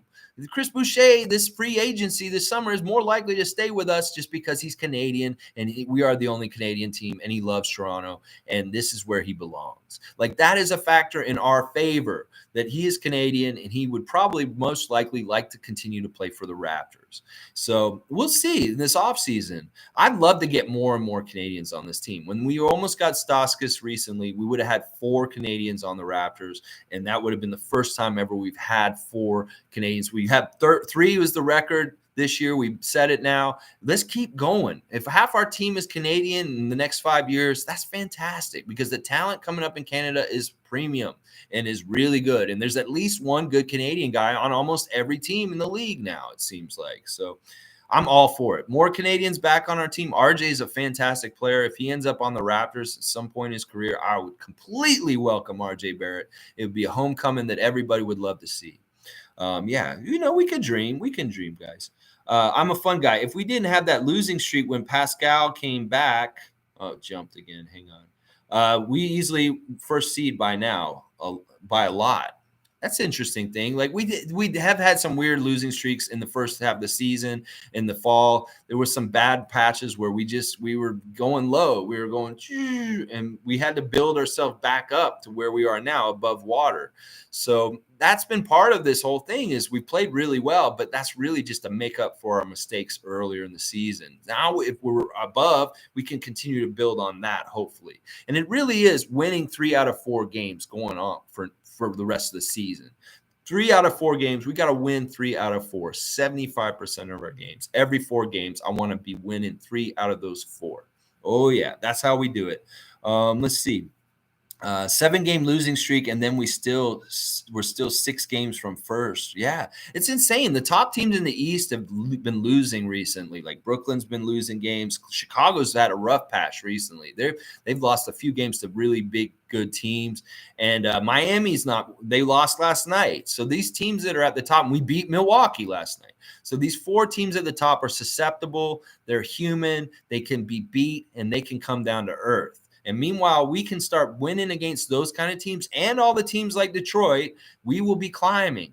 And it's just we had a little minor setback with Phoenix and Detroit last week, 2 losses. But now we won last night. I'd like to see us beat Miami and just keep rising up, because now the teams that are around us, we're all like half games in between us, whether it's like Cleveland, Washington. All these teams are really close and jammed up together. And when we play Washington later this week, that's going to be a crucial game, because that's going to be where we flip ahead of them, hopefully. I'd like to see us flip ahead of them by then. I think we're ahead of them right now, or maybe we're not. I need to look at that real quick.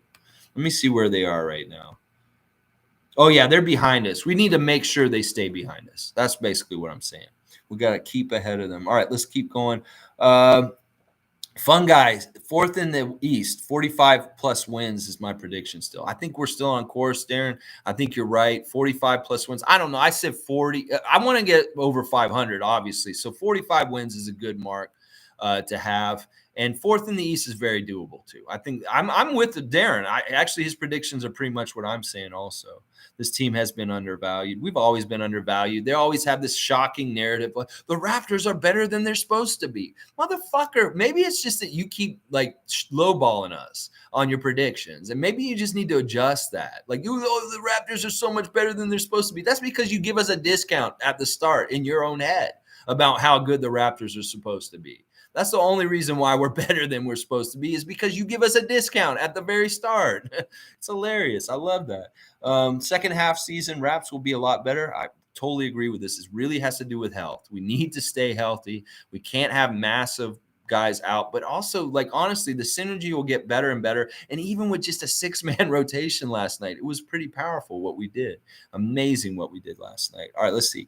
Alsters, getting a win like this definitely sets the tone to another win streak. Hopefully Gary Trent Jr. is back from Miami. We haven't lost yet with everybody. We haven't lost yet with everybody. Yeah, Gary will be a huge plus in addition to us. Like, obviously our offense has had trouble in recent week, and him coming out there just helps steady things and gets us baskets when we really need them in tough times. Darren, we need a healthy team come playoffs. This will be a great playoff season. I agree. If we're healthy and we're rolling, if we have some momentum at that time, we're going into the playoffs and we don't have to mess around with the play-in, and we actually have maybe home court advantage in the first round. Look out, NBA, because we will make some noise. If we're healthy and we have our guys all getting better and better, because, like, honestly, Scotty can get so much better by the end of the season. Precious could get so much better by the end of the season. Our bench obviously could get better by the end of the season if they could pull their heads out of their asses. So there's all kinds of different areas for improvement, and we're still already succeeding and playing at a high level against high-level teams and having success without having the whole mixture and the whole thing together. It's amazing, honestly. I can't believe it sometimes. Like, we shouldn't be doing as well as we are with what we have in some ways. So let's see. Tom Duke, going to the swamp to beat the old man.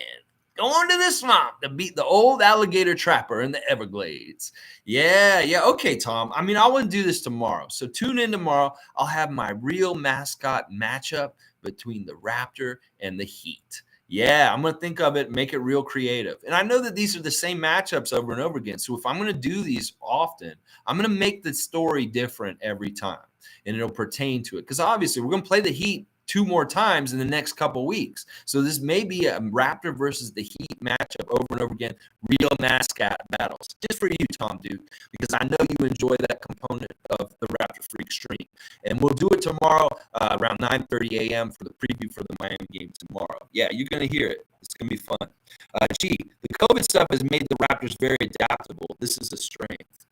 Yeah, I think so. Adaptable in all kinds of different ways, whether it's like crowd or no crowd, who's in the lineup or who isn't in the lineup. There's a lot of different things that we just, we can't control things. Some people get upset when they can't control things and things go against them and don't help them. Well, we don't. We band together and we stay together and we fight. And that's what happened last night is we had every chance to be like, oh, this is so unfair, or this sucks, or we don't have this, or we were supposed to roll over and die and lose to this Milwaukee Bucks team. No, Fred didn't look at it that way. And that's why that Grange question to me was so hilarious. The Grange was like, well, you're going to the game last night. You're supposed to lose. What happened? He's like, I don't go into a game to lose, motherfucker. I go into a game to try and win and play. And that's what Fred's mentality is. And I love that. I love that he put Michael Grange in his place after the game last night. He said, why are you asking me this, fool? Because you know who I am. I'm Fred VanVleet, and I don't play to lose. I just love that so much. It's just the right attitude. It's the perfect attitude, a winning attitude. Let's see. Yes. And the whole new bench, same as the old bench, unfortunately. Yeah, the bench is really an issue, honestly. And this is the thing. Any of these guys, if any of them just show up and start succeeding and doing something, we're going to be like, oh my gosh, you're amazing. I hope it's Yuta. I really hope it's Yuta. I hope Svi also has some success. And I hate to see Malachi languishing so much. I really want to see these guys succeed, feel good, and add to us. Add to the pile of the party that Fred's talking about. Y'all come join the party off the bench. Start doing things. Produce. That's what we need so bad from y'all. We really need it bad. Let's see. Darren saying, crush the Heat. Yes. Win versus the Heat is a big one for the standings. We want to catch that 4 spot. Yep. Duke, so possible to move up to the table. These road games are critical. They're very critical. And they're saying last night, we have so many road games right now. Like, this is just the beginning of this crazy road schedule that we have. We come back to Toronto and we play just a couple of spot games here and there, but we're really on the road for like 25 games, like in the next little while. They're almost all on the road. So we've had like these long homestands, 7-6 games homestands, and now we're going on these long road trips with little peppered in home games where we come back to Toronto just for a sec, and then we go right back out for another 4 or 5 games on the road. So, and this is the thing. I love that we're a road warrior team. Last year, we had to play all our games on the road, and that's part of what you were just saying, that COVID has made us adaptable. That we didn't have a home court last year. We played 82 or 72 games, whatever games they played last year. I think it was 72, 82, whatever, on the road. And that's why we are a strength on the road. We actually play really good on the road, and I love it. Like, I don't care where we're playing. We could play at home with no fans, or we could play in Milwaukee with a bunch of fans. We're going to kick some motherfucking ass because that's what we're about. Oh, yeah, I love it. I love it. So, yeah, a lot of road games coming up. It's going to be tough. Heat are in 4th after the Bucks lost last night. Yeah, it's really interesting, the shuffling around. There's no clear-cut top Eastern team. I know Chicago's up there right now, but Brooklyn's been up there for most of the season. And then, Miami's jumping in and out of there in different ways. And now Milwaukee is kind of fallen and been up there and stuff like that. There's no clear-cut Eastern Conference champion, like top team. There's 4 teams that are up there right now, and we need to be the team up there with those 4 teams as the top 5 teams very soon, because we don't need to be messing around with these middle teams like Washington, Cleveland, and Charlotte and stuff like that. We need to get up over those teams and be up there with the teams we belong with. And that's those top 4 teams right now. And they're just kind of flipping around who's 1, 2, or 3, stuff like that right now. It's really good. Let's see. Oh my gosh, it jumped again. I'm sorry, I'm way behind you guys. I know you guys are way ahead of me, and I'll catch up, I promise. Darren saying LeBron. LeBron looked weak in that 40-point loss to Nuggets last night. Yeah, I think the Lakers could miss the playoffs. What? The Lakers didn't make the playoffs? They're supposed to be so good, though. So many Hall of Famers on that team. Come on, how could they miss the playoffs? How? How does that happen?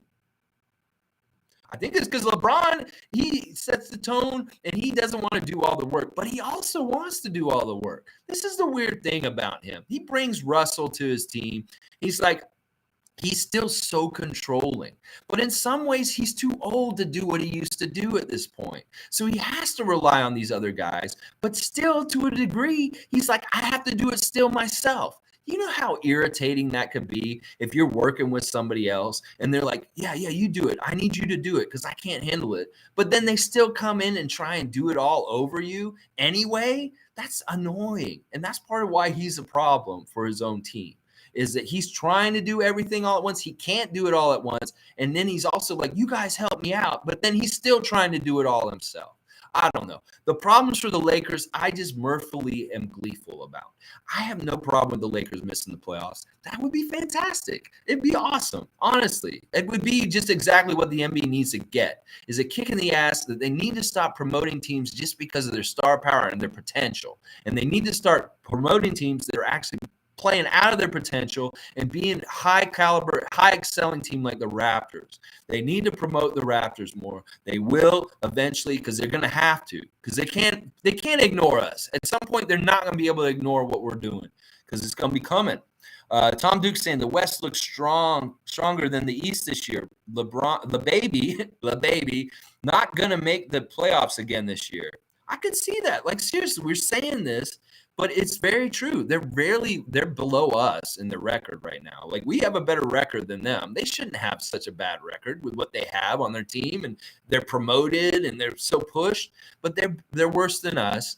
They have a worse record. They're going to be in the play-in if they do make the playoffs, obviously, and they may not even make it. Like, a team like San Antonio could do something in the second half, or Portland, and they could jump up there and knock them out of the play-in spot, or they could get in the play-in and lose in the play-in right away and get put out, just like kind of what happened with Phoenix putting them out last year. So, look, it's all gravy to me. I honestly don't believe that LeBron's going to win another championship by the time he retires. I think he's done getting chips and that he needs to just keep playing and enjoy himself. But eventually he's just going to have to retire. And I don't really want him to go for Kareem's record. I don't want him to be the all-time career leader in points. I'd like Kareem to stay up there. And if he's going to force his team, like, he's saying some crazy shit where he wants to play with his son. And his son has to come through like certain levels, like college and all this kind of stuff. He's like not anywhere near coming to the NBA right now. But LeBron has this crazy pipe dream about him starting alongside his son in the NBA. So let's see if LeBron can play until Bronny shows up and see what happens. But it's really interesting, weird stuff with LeBron. He is quite old at this point. Like, isn't he almost 40 at this point? It's going to be very interesting to see the rest of his career. But yeah, I'm with you guys. I don't think they'll make the playoffs. And if they do, it'll be the play-in, and they may get shown the door right away. So we'll see. We'll see. Darren saying Detroit. Just leave Detroit alone. We have to have short memories, Darren. Just forget about Detroit for now. Remember what we just did is Milwaukee. So think about Milwaukee. That short memory in the NBA. You forget about it and you move to the next. So maybe we should just actually be thinking about Miami. Let's not think about Milwaukee or Detroit right now. Just do yourself a favor for your own mental health, Darren. Let it go. Detroit happened. It's over. It was awful. It sucked. But it happened and it's gone. It's just one game. It's just one game. And if we're going to have such a bad game and an apex of horrible hitman ref Ed Malloy, Coach Casey's revenge, crazy ass like physical Detroit Pistons defensive play, let's get it all out of one game. And like hopefully these kind of things don't line up and happen again to us at any point for the rest of the season. Oh yeah, Detroit wanted to fight, Kenrick, and we wanted to play. That's the thing. They came out to fight. They wanted to defend the honor of Coach Casey in any kind of way, and they did. Oh, yeah, the Casey curse is a real thing, Tom Duke. It really is. I don't think it's a curse. I don't like calling it a curse. It's a revenge. We don't like that word in sports. We don't like that word. People like the Boston Red Sox and the Yankees, they can use that word in their sports terminology, but we don't like that word that you just said, Tom. It's a revenge. It's Casey's revenge, and it has nothing to do with that. There's nothing going on with that C word that you said there. I can't even believe I just said it. I'm not going to say it ever again because I don't believe in those in the NBA. I don't believe in those. Like some people used to say that we had that C word for first games in playoff series, that we had that C word with that. And we don't. We exercise that. We do not have any of those kind of things going on with our team. No.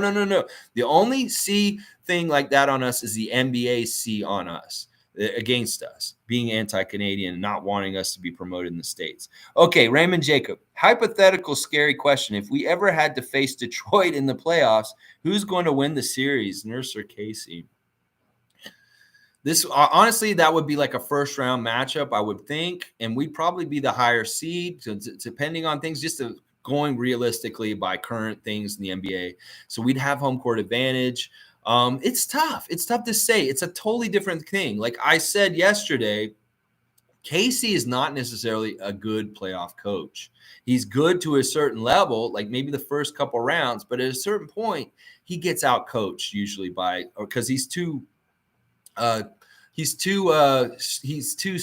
He sticks to his plan, his game plan, original game plan before the game, and he's not really good at changing on the fly during the game. Now, that's where Nick Nurse has an advantage over him. So I don't know. It's tough to say. In any given 7-game series, I'm going to say the Raptors in 4, that we will get 4 out of 7 games. But it would be a real battle, and it would be a really good opportunity for the Raptors. It's not something I would be afraid of. I would want to take that matchup so that we could prove that we could beat them, that we get this chance to exercise whatever Casey's revenge factor is going on, and we just kill it in the playoffs right there. We say, well, Casey's revenge didn't beat us in the playoffs. It's really like that. It's like we got to beat them so that this thing isn't become more than it is, bigger than it is, because it's all right in the regular season. Casey can beat us in the regular season all day, but when it counts in the playoffs, we can't let him beat us. So if there's 7 games, we're going to win 4 of them against Detroit. That's how I look at it. And honestly, Nick Nurse's innovation will be a key factor in that. And then Casey, he can motivate his guys for a couple games, and maybe they can sucker punch us 1 game in that series, and that'll work. But for overall, throughout that whole 7-game series, we're going to out-talent them, we're going to outplay them, and we'll do better than them. It really is like a surprise attack, ambush, kind of like sucker punch kind of thing that Detroit did to us on Friday. And I hate that we weren't prepared or understanding that this is what's going to happen when we walk into Little Caesars Arena, that they're going to punch us in the face with a slab of pizza. They're going to smack us with pizza in the face. Let's see. I wonder if Masai will make a move at the trade deadline. Well, we always usually stand pat, but if something happens here, I won't hate it. But we usually stand pat. We usually just sit on what we got, and we let the season work out until the end, and then we make moves in the offseason. But we'll see. We'll see. I'm open to anything at this point, really, because I see us in such a place where we either go up or down. And honestly, if we do make a little move and it really helps us, it could put us even further up, in the standings by the end of the year. So we'll see. I'm not holding my breath for it, and if it doesn't happen, I'm not upset either. So Tom Duke, yes, mascot matchup coming tomorrow in honor of Tom Duke because he loves it. We'll do it tomorrow. Heat versus Raptors. Oh yeah, Kenrick. If it came to a series, we would sweep Detroit. Wow, that's good confidence, Kenrick. I think that they'd get at least 1 off us, but I like that attitude. I think we should sweep them considering their talent versus our talent. I think we should have killed them on Friday. It's just really Casey getting the most out of something. Like he got a lot out of, they don't have super great players. They're young and they're learning. There's some talent on there, but their team talent wise is not that good. And that's why their record is 10-31 or something like that. So I like that attitude though, Kenrick. I'd like to think that we would sweep them also. Darren's saying, I think they should move the Pistons to Juneau. That's not the statement I thought I'd read on the live stream this morning. To Juneau. This doesn't make any sense. Raymond Jacob, don't say that word. It is not that C word. It is his revenge. He's not into witchcraft. He's not doing things with voodoo dolls. He's not trying to do any I don't think Casey's like that. I hate that. I don't like that word associated in sports. I really don't, because then it becomes bigger than it is. And we don't want this to become bigger than it is, other than it's a coach that got disgruntled because we fired him, and now he wants to beat our ass every time he faces us. That's just simply what it is. There's no magic. There's no extra sensory, extra like thing in it. It's basically, you did our coach wrong, and we got to play hard against you every time we play him. That's what it is to me. I hate that word. I don't like that word. Thank you. He retracted the message. Thank you. All right, let's see. Alaska. Move them to Alaska. Why? I don't understand that, Darren. What's your reasoning and why you want to put the Pistons in Alaska? Like, honestly, I don't know if that's a good enough NBA market to sustain them financially. Plus, Sarah Palin's out there. You don't want her. Anyway. All right, let's keep going. Darren's saying, fuck the Pistons. Agreed. They aren't making the playoffs for years. Cade can't save them. Wow. I don't know about that. I think they will make the playoffs in the next couple of years. I don't think they'll make it this year, but I think they're on track to get better and better, and they're going to be on their way up. And they may be continuing to be a problem for us. That's why we need to end this win streak they have against us. And we need to start beating them overall in the next few years, because I'm sick of this. Casey's had his chance to get his revenge against us over and over again, beat us down over and over again. And we just need to not let this continue any further. Like, they really need to take this seriously. The next time we play Detroit, we still play them again this season. We really, really need to key on that game and make sure it's a victory no matter what, because we can't have them sweep us this season. That's insane. They should not sweep us. That team should not be sweeping our team. I'm sorry. Darren's saying, I really hate the Pistons. Never liked them in the past and really don't like them now. Hope they never win again. Wow. He wants to send them to Alaska and then have them never win again. Dang. Don't cross Darren. Darren is not somebody you want to cross. I have a weird relationship with the Pistons myself. They're actually my first favorite team ever when I was an NBA kid. I was a kid and I loved the NBA in the 80s. And I was a huge fan of the bad boys with Isaiah Thomas, Bill Laimbeer, Dennis Rodman, John Sally, Vinnie Johnson, Mark Aguirre, all those guys. I loved that team. And I hated the Bulls. I hated Jordan and Pippen and them. And I was on Team Pistons. And then the Magic came, and they were in my market, and I became more of a Magic fan with the Pistons. I was kind of Pistons, Magic, and Spurs. Those were my three teams. And then obviously when the Raptors came, it was all over. It was just the Raptors completely, and then a little bit on the Spurs and West Coast. But I disowned the Pistons at that point when the Raptors came. And I hated the Pistons with Ben Wallace and that whole era, like with Rip Hamilton and stuff like that. I hated those Pistons, and I don't really like the Pistons anymore. I lost a lot of respect for the Pistons and their fan base because of the malice in the palace and just the way that the Pistons fans acted. And I don't like that franchise anymore. I used to really like it. Like, I have a Detroit Pistons Bad Boys championship t-shirt with the cartoon characters still to this day somewhere in my house with it's threadbare and there's holes all in it, but it's got Rodman and Sally and Laimbeer and Dumars and all them on it, and Chuck Daly. And I have an affinity for that team in particular, but I do kind of hate the Pistons like you now, Darren. I really do. And it's not even like I love Casey. I love him, but it's more their team. I just hate their guys at this point. I don't like their guys. Let's see. You guys are going off. Yeah. Okay. Raymond Jacob. I think Nurse is a really nice guy, though. Heck, maybe even possibly he feels bad for Casey and lets him kind of win. I thought about that too. That, like, in a way that maybe we were going a little easier on him just because of how it all went down. Like, it would be natural for Nick Nurse to feel a little embarrassed or guilty about how he landed in the head coach job for the Raptors and how it all went down and how much success he got in his first year, winning the championship and all that kind of stuff. And maybe it's kind of like, I built this. Casey's like, I built this, and you just come in at the last minute and take all credit for my project, that kind of thing. So I can understand that may be some truth to Nurse feeling a little guilty. I think anybody naturally would feel like that in his position. But enough time has passed. You've let them win enough against us. You need to be cutthroat against them again now. And you really need to be the grasshopper that overcomes the master at this point, because that's what this is in some ways. Dwayne Casey is like the teacher to Nick Nurse, and he is his grasshopper. And he's still telling him, grasshopper, you have not beat me yet. Like that old Kung Fu master in the old Kung Fu theater kind of video movies from back in the day. You know what I'm talking about. All right, let's see. Does Nurse even prepare for Detroit?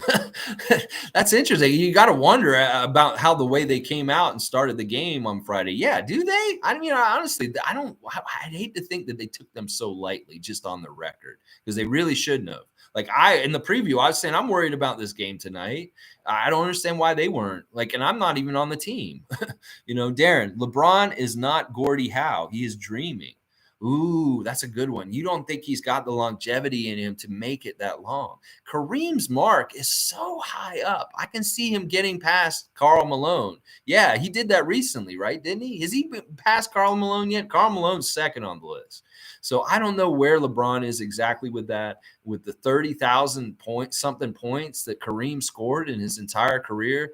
It's very going to be interesting. I don't think he'll make it. And honestly, part of it is everybody's saying he's trying to make up and catch up to Jordan. Well, you know what? He can't. There's no possible way that LeBron James will ever be as great as Jordan was, because Jordan was 6 for 6. And LeBron's record in the finals is much more shoddy. And there's no way he can get 7 championships. And I still wouldn't believe that he is better or greater than Michael Jordan. Michael Jordan is the greatest player of all time, and he always will be, because he had a certain level of excellence in every single time he stepped on the court, and he didn't fail.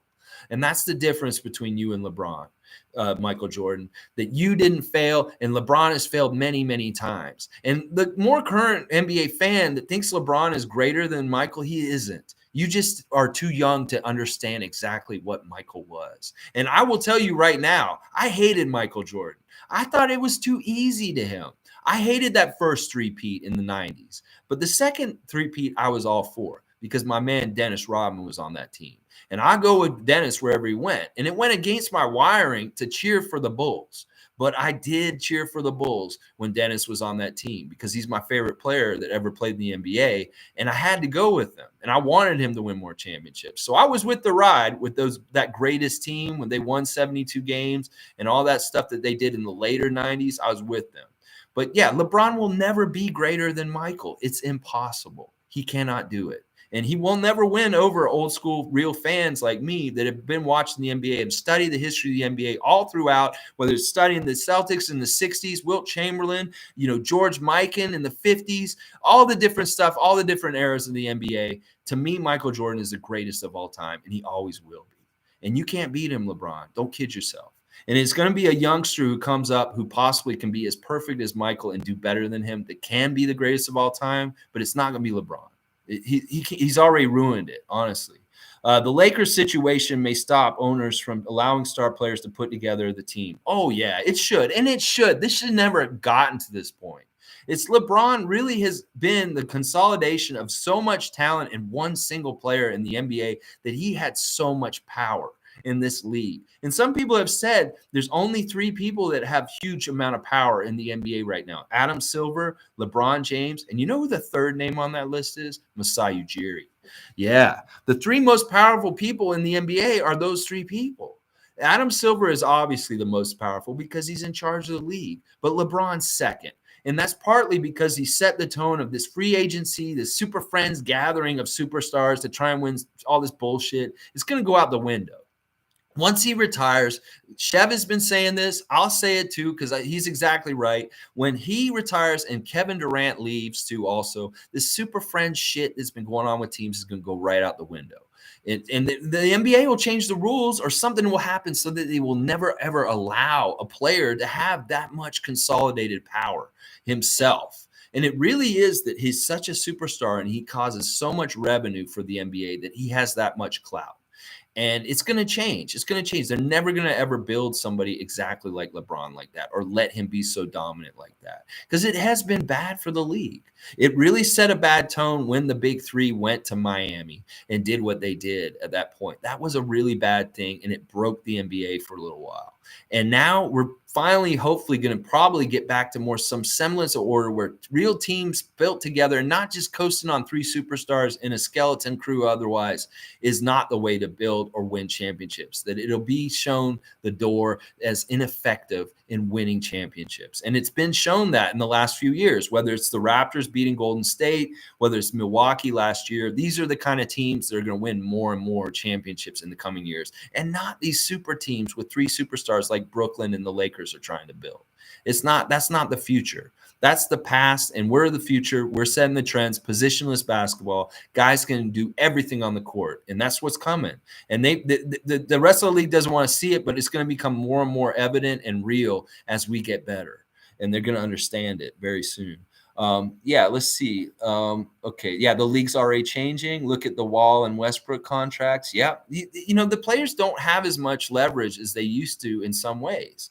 Like it's a weird situation. It's changing. It's very different.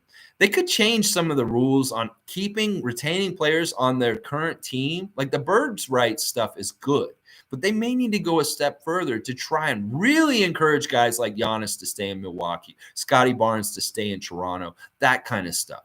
Because that's the thing is that the passing around and moving around of so many guys so much, it really changes the landscape so much, and it makes it hard for small market teams to actually build into something great because they're good player, maybe they're for their rookie contracts and develop for like 5 or 7 years, and then all of a sudden they cut out and go to LA or Miami. And that's not been good for small market teams and competition. And I'm glad Giannis has stayed in Milwaukee. Honestly, I give him a lot of credit for that, for doing the Supermax with them and not going anywhere else, even though it could have been us.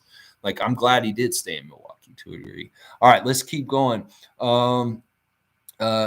Who's going to take on the Wall or Westbrook contracts? LeBron is not going to get another contract. It's over for him.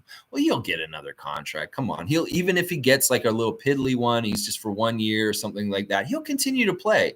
And honestly, I think he's going to just stick on the Lakers. Like, that's just where he should be for right now.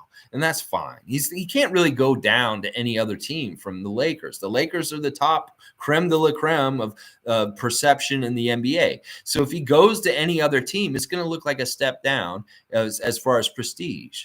So I don't see him going for any other team, and we'll see if he can play another 5 years in this league. I honestly don't see it. Some people are saying he can play another 5 years in the NBA, and you're crazy. He's going to be playing at 45, something like that. I don't see it. I really don't. Like, something's gonna happen with him in the next couple of years where he's just gonna hit a wall with his body, where all this years are going to catch up to him, and he's just not going to have it anymore. He's already in some ways showing that he doesn't have it like he used to, like even 5 years ago. Like, there's some stuff that's been going away slightly from him that we don't see him do because he can't really take over games like he used to. Remember how dominant he would be, and he just force his will in the last quarter games and just win games? Like, we know as Raptors fans, we saw it in Cleveland many years. He doesn't do that anymore. He needs other guys around him to help him carry that water at the end of the game. He can't just do it himself anymore. And then, of course, he's a control freak, so he wants to do it all himself. That's going on in that team. Is the conflict is he needs help, but he doesn't want to get help also at the same time. It's really weird, really weird. Raymond Jacob. Okay, yeah, thank you. It's just really, honestly, like, I don't want something to become bigger than it is. Like, that C word is really bad to be involved in sports. It really is. Yeah. Okay, Darren still hates the Pistons. Update. Oh man. All right. Golly, you guys are all on it. Darren, you Bruins and Celtics fans till the Raps took your heart. Oh, you were a Boston guy before the Raptors took your heart. That's fantastic, Darren. I don't know what your connection is with North America. If you've just been in Jakarta or anything about you. Actually, I kind of love this anonymity about all y'all. Like, in some ways, I don't want to know more about you because I get your personalities from what you're saying and stuff like that. That tells me a lot that you were a Bruins and a Celtics fans in the past, but not anymore. You're not a Bruins fan still? Do you have a hockey team at this point? And don't tell me it's the Leafs. Come on. I don't know. That's interesting to me that your old allegiances. And when did the Raptors take your heart, Darren? And how did they do it? Like, was it like Chev that he saw the struggle in the bubble and what they went through, and he's like, this is a team that I could root for because they have heart and they're really trying. Tom Duke saying, gee, Darren, Raymond, you guys are great, funny and informative, just like Thanks, Tom. That's a really nice thing to say. Go Raptors! I just trying to be entertaining. Like I'll say some dumb shit, and maybe I'm a little crazy. I'll go off on Ed Malloy and say some stuff, and maybe get the NBA head office investigating me for something. I don't know, but I like to have fun. I like to just say like I don't make any of this up. I think about the game. I look at what happened, and I kind of think about it in my head while I'm sleeping at night, the night before, and it kind of comes together in my head when I get up, and then I just go off the fly because I don't have a script here, and I may just I don't even know what I'm gonna say. Some of my sayings and the things that I just throw in there, they're just improv. I'm just improvising on the fly and just going off like me singing Bonnie Tyler yesterday. We Need a Hero right at the end of the stream yesterday. That was completely improvised and just how I felt in that moment, because we did need a hero, and boy did we get it. Like that Bonnie Tyler song was in full effect last night. We need a hero. I'm holding out for a hero that'll win this game. Yeah, and we got it. Oh my gosh, it was so good. But that's such a nice compliment, Tom, and I'm not any kind of boss. This is a collective here. You guys, we share knowledge, we keep it to each other. Like I had no idea that maybe Kim has a Michael Jackson nose today, and that may not be factual, but you guys are informing me. And I love that because you guys catch stuff that I didn't see. And I'm sure that I tell you guys stuff that you didn't see. So it's a very symbiotic relationship. This isn't like me to you. This is you guys to me also. And I love that. That's so important, that community and just feeling connected. And honestly, I love this outlet to have this enthusiasm and passion about the Raptors because you guys have it just like me. I feel it through the keyboards and the words that you guys type. And I feel so blessed, honestly, because in this pandemic world, I've been cut off from my best buddies to be able to do this kind of stuff in person. And I'm so glad that I have this instead. And honestly, I'm enjoying this more in some ways than like some of this stuff, because some of my friends were very negative and like dealing with this is part of the reason why I wanted to be so positive, because they were really like, no, you're stupid, Alexi. The Raptors suck. They always say shit like that. I hate that. Celts are the Red Sox to me now. Ooh, wait, now, so you don't like the Red Sox? Okay, I want to know all of your allegiances, Darren. I want to know your sports profile right now. You're an Expos fan. I can really respect that. I'm a huge Expos fan too. I hate that they moved and they became the Washington Nationals, and they really got screwed in that lockout season. They were on their way to a World Series, and that pissed me off. But I'm so happy that the great Hawk, Andre Johnson, went into Cooperstown as a Montreal Expo, that his plaque has the Expos logo on it, and that is just fantastic. You missed the Expos deeply. Okay, so you have a connection to Montreal, maybe? Listen, I wish the Expos would come back. The Rays are going to be playing in Montreal soon, and there could be some change with that team. The Tampa Rays may not be the Tampa Rays for long. They could be moving to Montreal and becoming the revived, reborn Montreal Expos, y'all, in the next couple of years. I see the writing on the wall because Tampa has not been a good city for the MLB. That arena that they play in, that stadium is awful. That Tropicana field that the Tampa Bay's been playing in is a horrible baseball arena, and they haven't totally supported that team correctly. So they may lose it, and the Expos may very well be very much back and alive soon. Trust me, because they're trying out games in Montreal in the upcoming season, I believe. They're going to play half their games in Montreal, I believe. So I don't know. Will be interesting to see how that all develops with that. Andrew saying we could potentially face Detroit in the playoffs in a couple of years. Yeah, we could, and I hope we do, because I like I said, I don't want to shrink a violet away from any team like Giannis does to us. We can't be like that towards Detroit. We need to face them face up and right in their face and just match them and beat them. We know what's going to happen there. We could, Drew, but Casey will be gone next year, I bet. Ooh. Listen, I hope that Detroit believes in Casey and they allow him to continue to try and develop their team. I don't want Casey to lose his job. Even with this Casey's revenge and all the trouble we've had with him, I like Casey in Detroit. I think he's a great coach, and I want him in the NBA. He deserves a job. So I don't know, but he could lose his job. You're right, because they're not that good. Their record is bad, and he could be in trouble. We'll see. Darren saying, I could see a moving team soon. Detroit doesn't have the right front office for him. Well, listen, I know he has a place in the NBA, and we're going to see him. And it may be better that he's in Detroit than if he goes to a better team in the NBA. And then Casey's revenge is on another team with more talent. No, we don't want that. So keep him in Detroit with the team that he's dealing with right now. Because, like, honestly, if he goes to a better team and there's Casey's revenge involved, look out. We're not going to want to face that team. It could make this team all of a sudden what Detroit is to us right now, and it could be a more important team in the league against us. And that we don't want that. So let's keep going. Andrew, is the NBA playoffs going to be played in a bubble this year? Hopefully this season isn't canceled. Honestly, I think we've gotten through the worst of it all. Really, really hope that. I'm knocking on wood.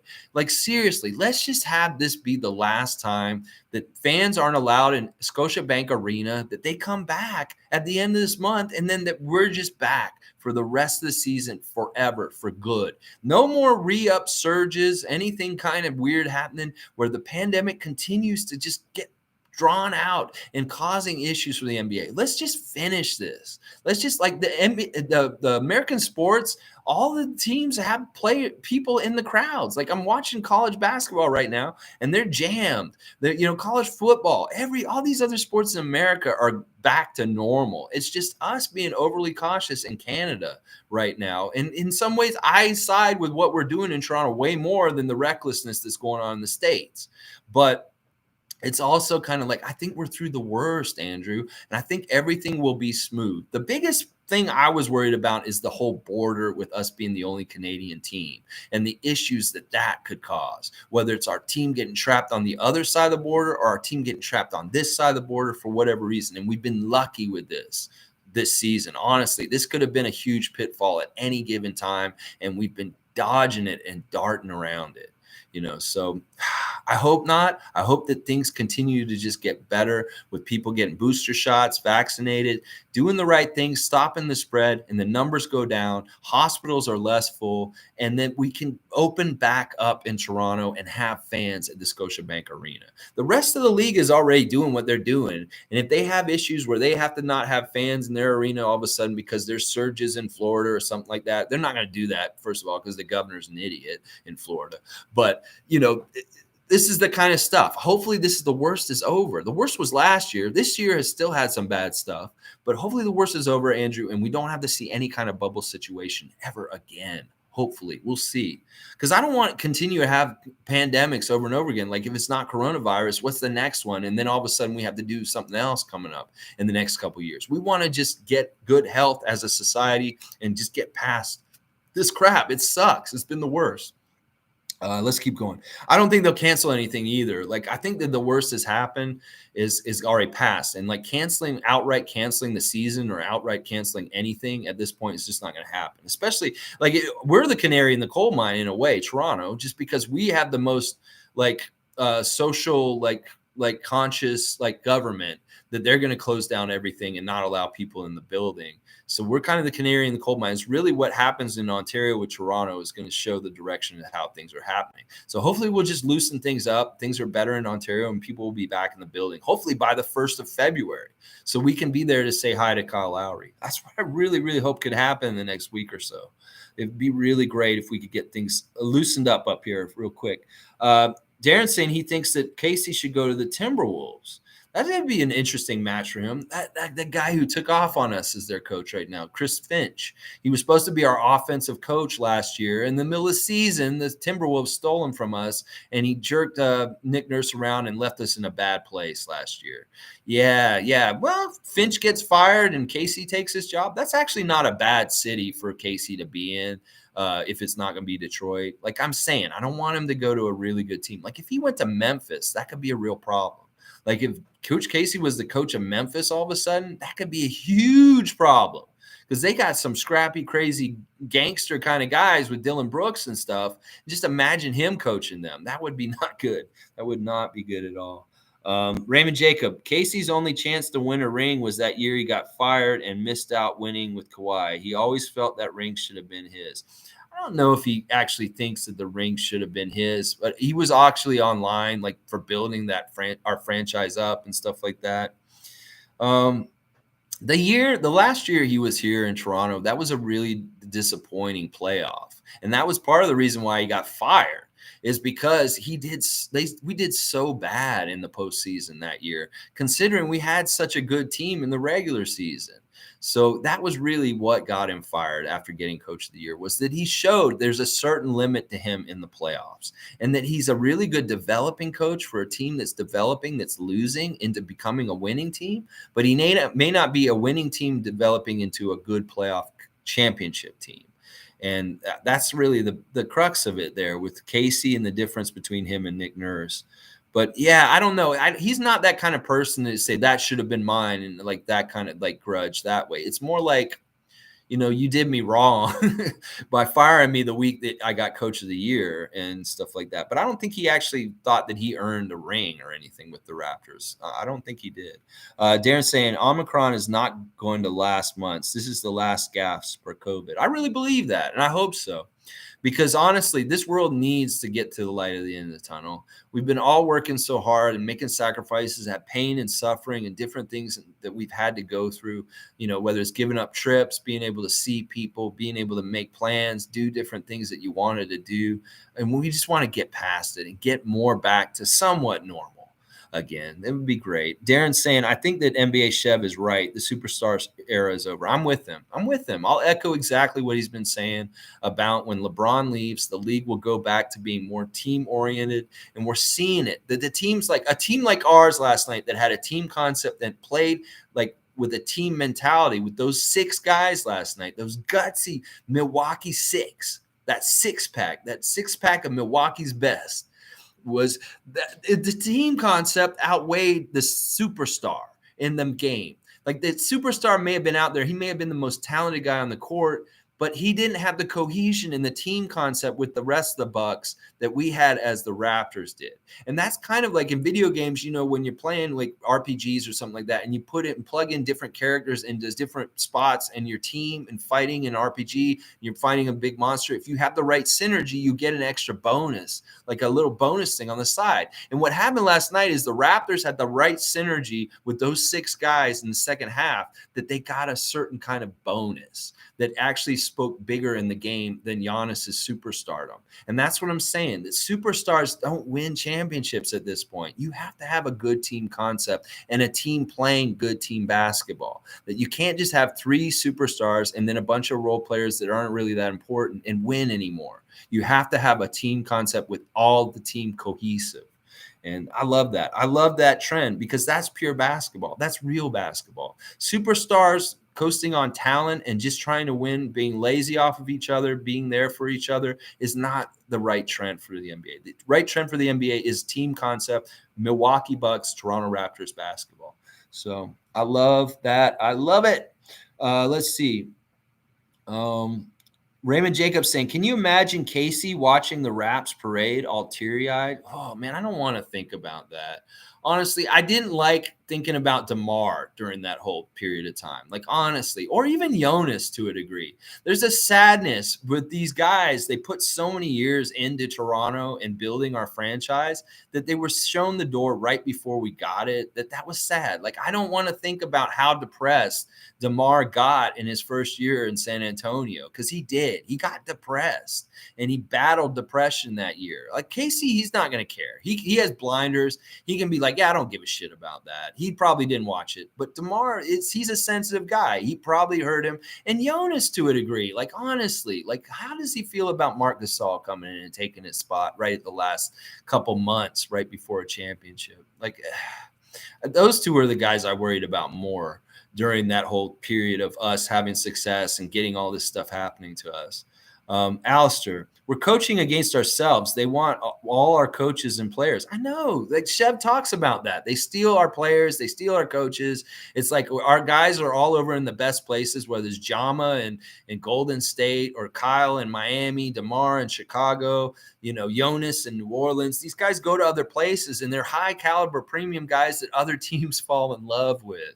Like, right now, Michael Reinsdorf, who's like in the ownership of the Chicago Bulls right now, is lauding the Bulls general manager for finally making the Bulls relevant again. Well, you know what? You didn't do anything to make the Bulls relevant. The only thing you did was you acquired DeMar DeRozan. DeMar DeRozan made you guys relevant again. Singularly, him. Yeah, these other guys are good components, but he's the added thing that on top that puts you at the elite level in the Eastern Conference is DeMar DeRozan. So it's not Michael Reinsdorf. It's DeMar DeRozan that's making y'all relevant again. So get it right, okay? It's DeMar. You got to give him the credit. Yeah, DeMar's the one who cried. It's really sad. Like, honestly, I wish all the best for DeMar. DeMar is I love DeMar so much. And I want, and you know what? If we're not going to win a championship this year, I want Chicago to win. I want Chicago to win, and I want DeMar to get a ring. I really do want DeMar to get a ring. And if we're not going to get it this year, Chicago's the team I want to win the championship this year. Out of all the teams in the entire league, I want Chicago to win just for DeMar. Yeah, okay. DeMar's saying, yes, the players that don't make the Raps are bench players in the league. Okay, let's see. Yeah, they go to other places. Stanley Johnson, Matt Thomas, different people. Darren's saying, look at who's playing. Raps seed the league with serviceable bench players. We develop them. They get better and better. Okay, so Darren was born in Montreal, so that's why he's an Expos fan. That totally makes sense. Are you a Canadiens fan also? Because honestly, you said you're a Bruins fan. You're not a Habs fan? That's interesting, but you're a Bruins fan. Okay. Alistair saying Terrence Davis, Gary Payton, DeLon Wright. Yeah, these are all guys, Gary Payton II, that have been in our system and gone other places, and they're doing okay. I don't know how well Terrence is doing right now. Sacramento's such a weird team. Darren saying dump Celtics when Kyrie joined them. Hated Smart and Jalen and most the whiner number 0 Tatum. Okay, so you just don't like the players on the Boston team. So it's when they got Kyrie, you left them and you became a Raptors fan. Hey, kudos to you. That was before the championship too, right? Because Kyrie came to the Celtics before. That's interesting, though. You like that the Raps played with hustle and heart. I hated they fired Casey and DeMar got dumped. That's when I switched. Okay. Hey, listen, man. I love when play like Chev, who is a Knicks fan, people like you switch and come to our team because honestly, man, we're a loving big family, the Raptors organization and fan base, and we love to have fans all over the world. Jakarta, every single NBA city showing up in the jerseys and showing up love for the Raptors on the road. Yes, more of this. And yes, I can understand why you would become disenchanted with the Celtics and their mismanagement by Danny Ainge and then his whole stupid stuff like, why didn't you punch him in the face? And then he left. And, the Celtics dysfunction is just beautiful to me. The tears of the Celtics fan, I collect them in a cup and I drink them as tea. Oh, I love them. I love that when they're having such problems. And I love that they're below us in the standings right now because all these assholes at the beginning of the year, like, well, the Celtics are the Celtics and the Raptors are the Raptors. Obviously, the Celtics are going to be better than the Raptors no matter what. And that's just them thinking in their head. And that's all it is. It's not actually reality. So let's keep going. Raymond Jacobs said, been here since 95. I was 11 years old back then. My team was the Bulls, though, and Space Jam was a good movie. Now only got love for one team. Can't stand any other team than the Raptors. That's awesome, Raymond. That's awesome. That's similar to me in some ways. Like I was a Orlando Magic fan at that time when they announced that Toronto was going to get a franchise, and it was all over because my favorite sport, my favorite thing to watch on TV was the NBA, and then my hometown where I was born. Right downtown Toronto was where I was born, even though I was raised in Tallahassee, Florida. I was always a Canadian living in Florida. I was that Canadian kid that got picked on in the South by future Trump people, that, all kinds of stuff. You got to realize that. This is why I'm pretty radically left politically, is because I grew up in an ultra conservative, really podunk, backwoods, right-wing kind of place. And I was taught by my father to not believe all the garbage I'm hearing around at school, whether it was racism or any kind of other stuff like that. And I always felt like an outsider. So I was that Canadian kid in the South. They grew up around like a lot of like country folk, but I was a city mouse. I was always a city mouse. I always belonged in Toronto. And it's really shaped who I am. So I can understand what you're saying here, Raymond, about, changing at that time to the Raptors. It just become that. And, the Bulls were amazing in Space Jam, that whole era. So you were 11 in 95. I was actually 20 already when the Raptors started. I was 20 years old in college at FSU when the Raptors started. So it's crazy, the perspective there. Okay, somebody's talking about Gillespie. Gillespie, I don't know where is he still on Memphis or something right now. He got picked up by one of these teams. He may not have stuck around. And the Baylor football player. I'm not sure what you guys are talking. Let's see. Family saying raps. That's it for me. The family, you are in my family, obviously. Gee, thanks, Tom. You're always a positive vibe. Yeah, Tom's great. I love you, Tom. I appreciate you coming in here every morning. I'm glad that you have spurred on this new segment in my stream. I want to keep doing it just for you and other people that enjoy it. MK, there is such this as being too cautious. A bad economy can cause just as much pain as a virus. Yeah, this is something they've talked about. Like, what is the cost? You send everybody home and lock them down. What is the mental health cost over safety and weighing all that and different things like that? I agree with you to agree that like the economy has been really shifted in a way towards funneling money to the very rich because of the way the systems are with Amazon and DoorDash and different things. People aren't going to small businesses and supporting them. So the rich are just getting richer in this pandemic world. In some ways, it feels like it's some sort of scam to make people even more rich at the top, but it is very real. I know people that have died because of this, and it's not a joke. So it's just such a weird situation, and we just hope it's almost done. Anyway, guys, 2.5 hours. I broke my record again. My ladies in the other room like, what the hell is he doing talking so long? Let's go. We beat Milwaukee, defending champs. We swept them in their own court as, yes, the Milwaukee six-pack. I'm always going to remember them. Milwaukee's best. Those 6 guys did an incredible, amazing performance last night. I love them for it. They are Raptors in my heart for life, just for showing that kind of tenacity. Tomorrow, Miami Heat. We will be doing a preview first thing in the morning around 9:30 in the morning. So look out for it. I appreciate y'all. Like, comment, subscribe, share. Man, I went really long. If you guys do rewatch this or come later when it's not live, watch it at 1.25 speed. It'll go by a lot faster, and you'll still be able to hear my crazy ass talk at a really high speed and understand it. All right, guys, let's go. Thanks again, everybody, for being here. As always, I appreciate and love you all. Go Raptors. Never give up. That's the one lesson we learned this weekend is never give up and never count out the heart of a champion like Fred VanVleet and Pascal Siakam. These guys don't play to lose. And y'all need to remember that, NBA, when we come to your city, because we ain't playing to lose. We're coming to beat you.